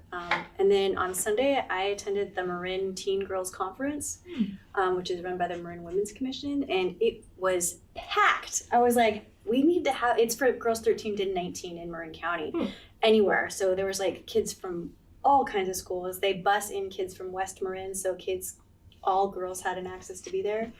And it was just fascinating. They had a panel of professional women in various male-dominated industries, and the girls planned the entire event. Their team commissioners planned the whole event, picked the panelists, picked the questions that they were asking them. And there were all kinds of tables around the entire facility where girls could stop and talk to people. I was there as asking elected, so people would come up to me and ask me questions about being an elected official. But it was really interesting, and I think it was something maybe we might be more inclined to maybe tell our kids about it next time, like next year, because it was really fascinating. So those are my things. And let's see, moving on with our agenda, we have the approval of regular meeting minutes for February. Do we have any changes to those? I read them over and I'd make a motion to approve unless anyone else. And there's no here for public comment, so. And there's no public comment. Yep. I will entertain a second if anyone else had the changes to do. All right, I'll second it. Shelley? Aye. Rachel, aye. Chris? Aye. Daniel? Aye. Okay. And superintendent and cabinet reports. Go for it. Great. I have 4 quick ones. I went to the Sleepy Hollow Homeowners Association meeting last Thursday. Pretty good turnout. It was a lively discussion, and I left feeling like we did a good job sharing the information that we have around the parcel tax. So I appreciate the Sleepy Hollow Homeowners Association for hosting us, and look forward to fielding any questions that came out of it. Also, we had CSEA negotiations, I think it was last week, and we are essentially settled all but for the money. We'll come back to the money conversation after the parcel tax vote, and that will kind of guide where that conversation goes. But we did have a really good conversation and settled most of the language topics that came up. Last Friday, I think Miss Wagner set a trap for me. She had me sub at Brookside, which was wonderful, except for it was the day that all the teachers were wearing Brookside Bear onesies. So I had to wear a Brookside Bear onesie the whole day, which was fun. I got to do the morning announcements as Mr. Bear. I got to open car doors. I played knockout with some students. I had 2 slices of the Lunch Master Pizza along with some of our students. So I felt like a full-on Brookside Bear on Thursday. It was great. And then tomorrow I'm going down to Monterey to celebrate Whitehill and their Schools to Watch recognition. So really excited to celebrate the Whitehill team and kind of put them on a pedestal for all the amazing work they're doing. So they're kind of 4 highlights from my last few weeks. HR. Hiring season has commenced. It's actually going really well. We held K-5 interviews last week. We're interviewing for Spanish, for some special education positions, counseling, TK. So it's good to get going early. It really is important. And it's been great to have a team with Tyler and principals and Lori Ross all putting all the ducks in a row so that we can do that. But it's been fun. It's been going really well. We're gearing up for these TK classrooms. To go from 4 to 7 is no small thing. A TK in most states is called PK as preschool. And it's much more like preschool than it is like kindergarten, which means that the furniture and the stuff that you put inside a classroom and outside the classroom, because you have to have an outside classroom as well. Anyways, it's a lot. And so there's lots of planning that we're getting ready to do there. But it's kind of fun too, picking out a kitchen. It's like you can't remodel your home kitchen, but you can buy a TK kitchen. Julia, what are we doing about just toilets? Like, how are we don't have money for that, but it's such a critical piece for these 4-year-olds coming in. Yeah, so we have one site, Manor School, that has 2 classrooms side by side, and each classroom has a toilet. Perfect. Brookside has one classroom with a toilet, and Hidden Valley and Wade Thomas do not have classrooms with toilets. And so principals are working on making sure that they're situating the classrooms as close as possible to the bathroom and figuring all that stuff out. But my understanding is that the cost is such that it would take a bond to get toilets. Which is, yeah, it is tricky. It's one of those things where, you know, what monies come for TK and then all the stuff that goes with TK. We do have a TK grant that we're using for supplies and materials that's been generous. We've still got funds in there to help us with these purchases, but it's tricky. The state bond was passed, and I don't remember whether it included the whole issue of TK facilities or not. I don't remember. I don't think it was a separate item, but you also need to have availability within your dollars to match. So that would still, one, it would require a bond for us to get matching dollars. Yeah. And then two, that would assume that we haven't used up all of our eligibility. Yeah. And I think we did use up our eligibility in our last bond. It's usually a 20-year window. And then the other piece would just be on our curriculum adoption processes with English language arts for K-5. We had 2 training days where we partnered with Larkspur, Corte Madera, and Lagunitas as well. And so that was really cool, really great trainers, and our teachers have now launched that curriculum. So it's the second curriculum that we're launching this year. I just checked in with the math department lead. Oh, and I do want to just say Melina Ohlenberger, our instructional coach, is leading that whole process and is amazing. The support that she's providing, keeping everything organized and going is just incredible. And then our math department lead, Jamie Evans, she and I met, and it's really looking like our math department is going to want to move forward with recommending to the board to adopt Amplified Desmos, so that'll be coming most likely later this year. And similar for our Spanish program that we piloted this year, Cage Chevrolet? Mm-hmm. Okay. That's it. Not sure where the accent goes, which is a strong program, and will be great to have a new program in place as new world language teachers come in. And that's it for me. Monday night was the much anticipated puberty education parent Zoom. And we had Nurse Megan O'Hare and Steve Gardner, who's a health educator that we've contracted with for years, to come and just kind of give parents an orientation to just really like how to engage in talking with these youngsters about puberty. And then, you know, some of the curricular pillars and pieces that Nurse Megan teaches them over the course of her 4 lessons as she sets up shop at each elementary campus for 4 days in a row. And it was the largest one since I've been here. 40 families attended, super great, just really wonderful to, you know, including some district staff that were there too. So the Brookside staff, some of the certificated staff, some classified staff underwent a 2-day, 4+ hour training on crisis prevention strategies and techniques.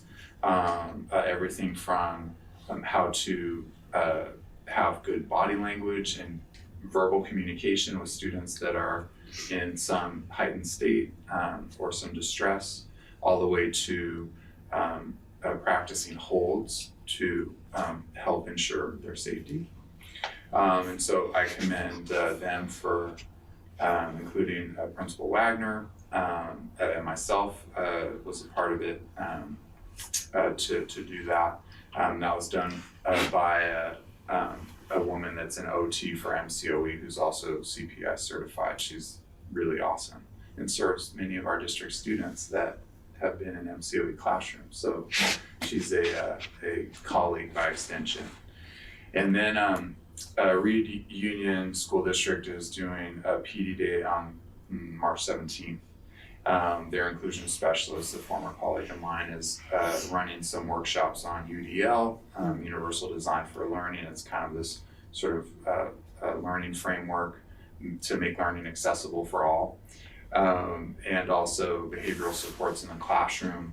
So we're building a little cohort of special ed, gen ed, and administrators to go over there and hang out with our friends from Reed, and just, continue building on all we've been working on, and some of it that was evident in Tyler's learning tour slide deck. So, and then other than that, it's all about gearing up for transition IEPs for the spring as we're planning for our kiddos for next year.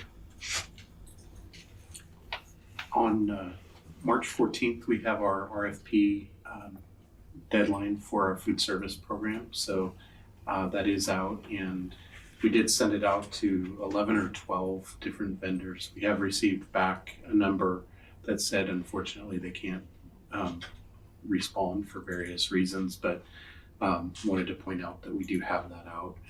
And we're just working hard to set up everything for the summer, working hard on all of our facilities programs, looking at fencing, looking at play structures, looking at roofs, looking at just lots of different things, asphalt. So that's what we're working on in our area, whether it's in the facilities department or in the business department. On the food front, that was definitely something that was brought up in Sacramento. With the challenges districts are having getting quality, affordable food services. So just so you know, that was a point of conversation. And I think MCOE was doing a kind of a countywide analysis of where's everybody getting their food from as a way of, as part of the Marin County School Boards Association, of like if we can do a countywide strength in numbers kind of deal of saying, are we all having this problem? Okay, let's use that for legislative advocacy. So I don't know if you've been involved in that. But I think there is something that's going through the county of Marin as well as the Marin County Office of Ed. They're doing a program looking at that specifically. I think it's most acute here in Marin County just because of the low free and reduced numbers that we have. So as a result of low free and reduced numbers, a lot of districts didn't have robust meal programs. Mm-hmm. And since you don't have a robust meal program, there's no need for a robust kitchen. Mm-hmm. So we don't have the facilities throughout the county, and that has become most acute, I believe, here. Mm-hmm. All right. Thank you, Cabinet Superintendent. Moving on, we have meeting review, future board topics, and board direction. Do we have anything that we would like to direct? Or future topics we'd like to see on an agenda? quick question, we have 2 meetings this month in March. Do we have one at the end? Because we normally have one a month. I think it's on the 26th. Yeah. Is it just because it's like first week, Yeah. last week, as opposed to second week kind of deal? Okay. Yeah. So I didn't sure for the special. Okay.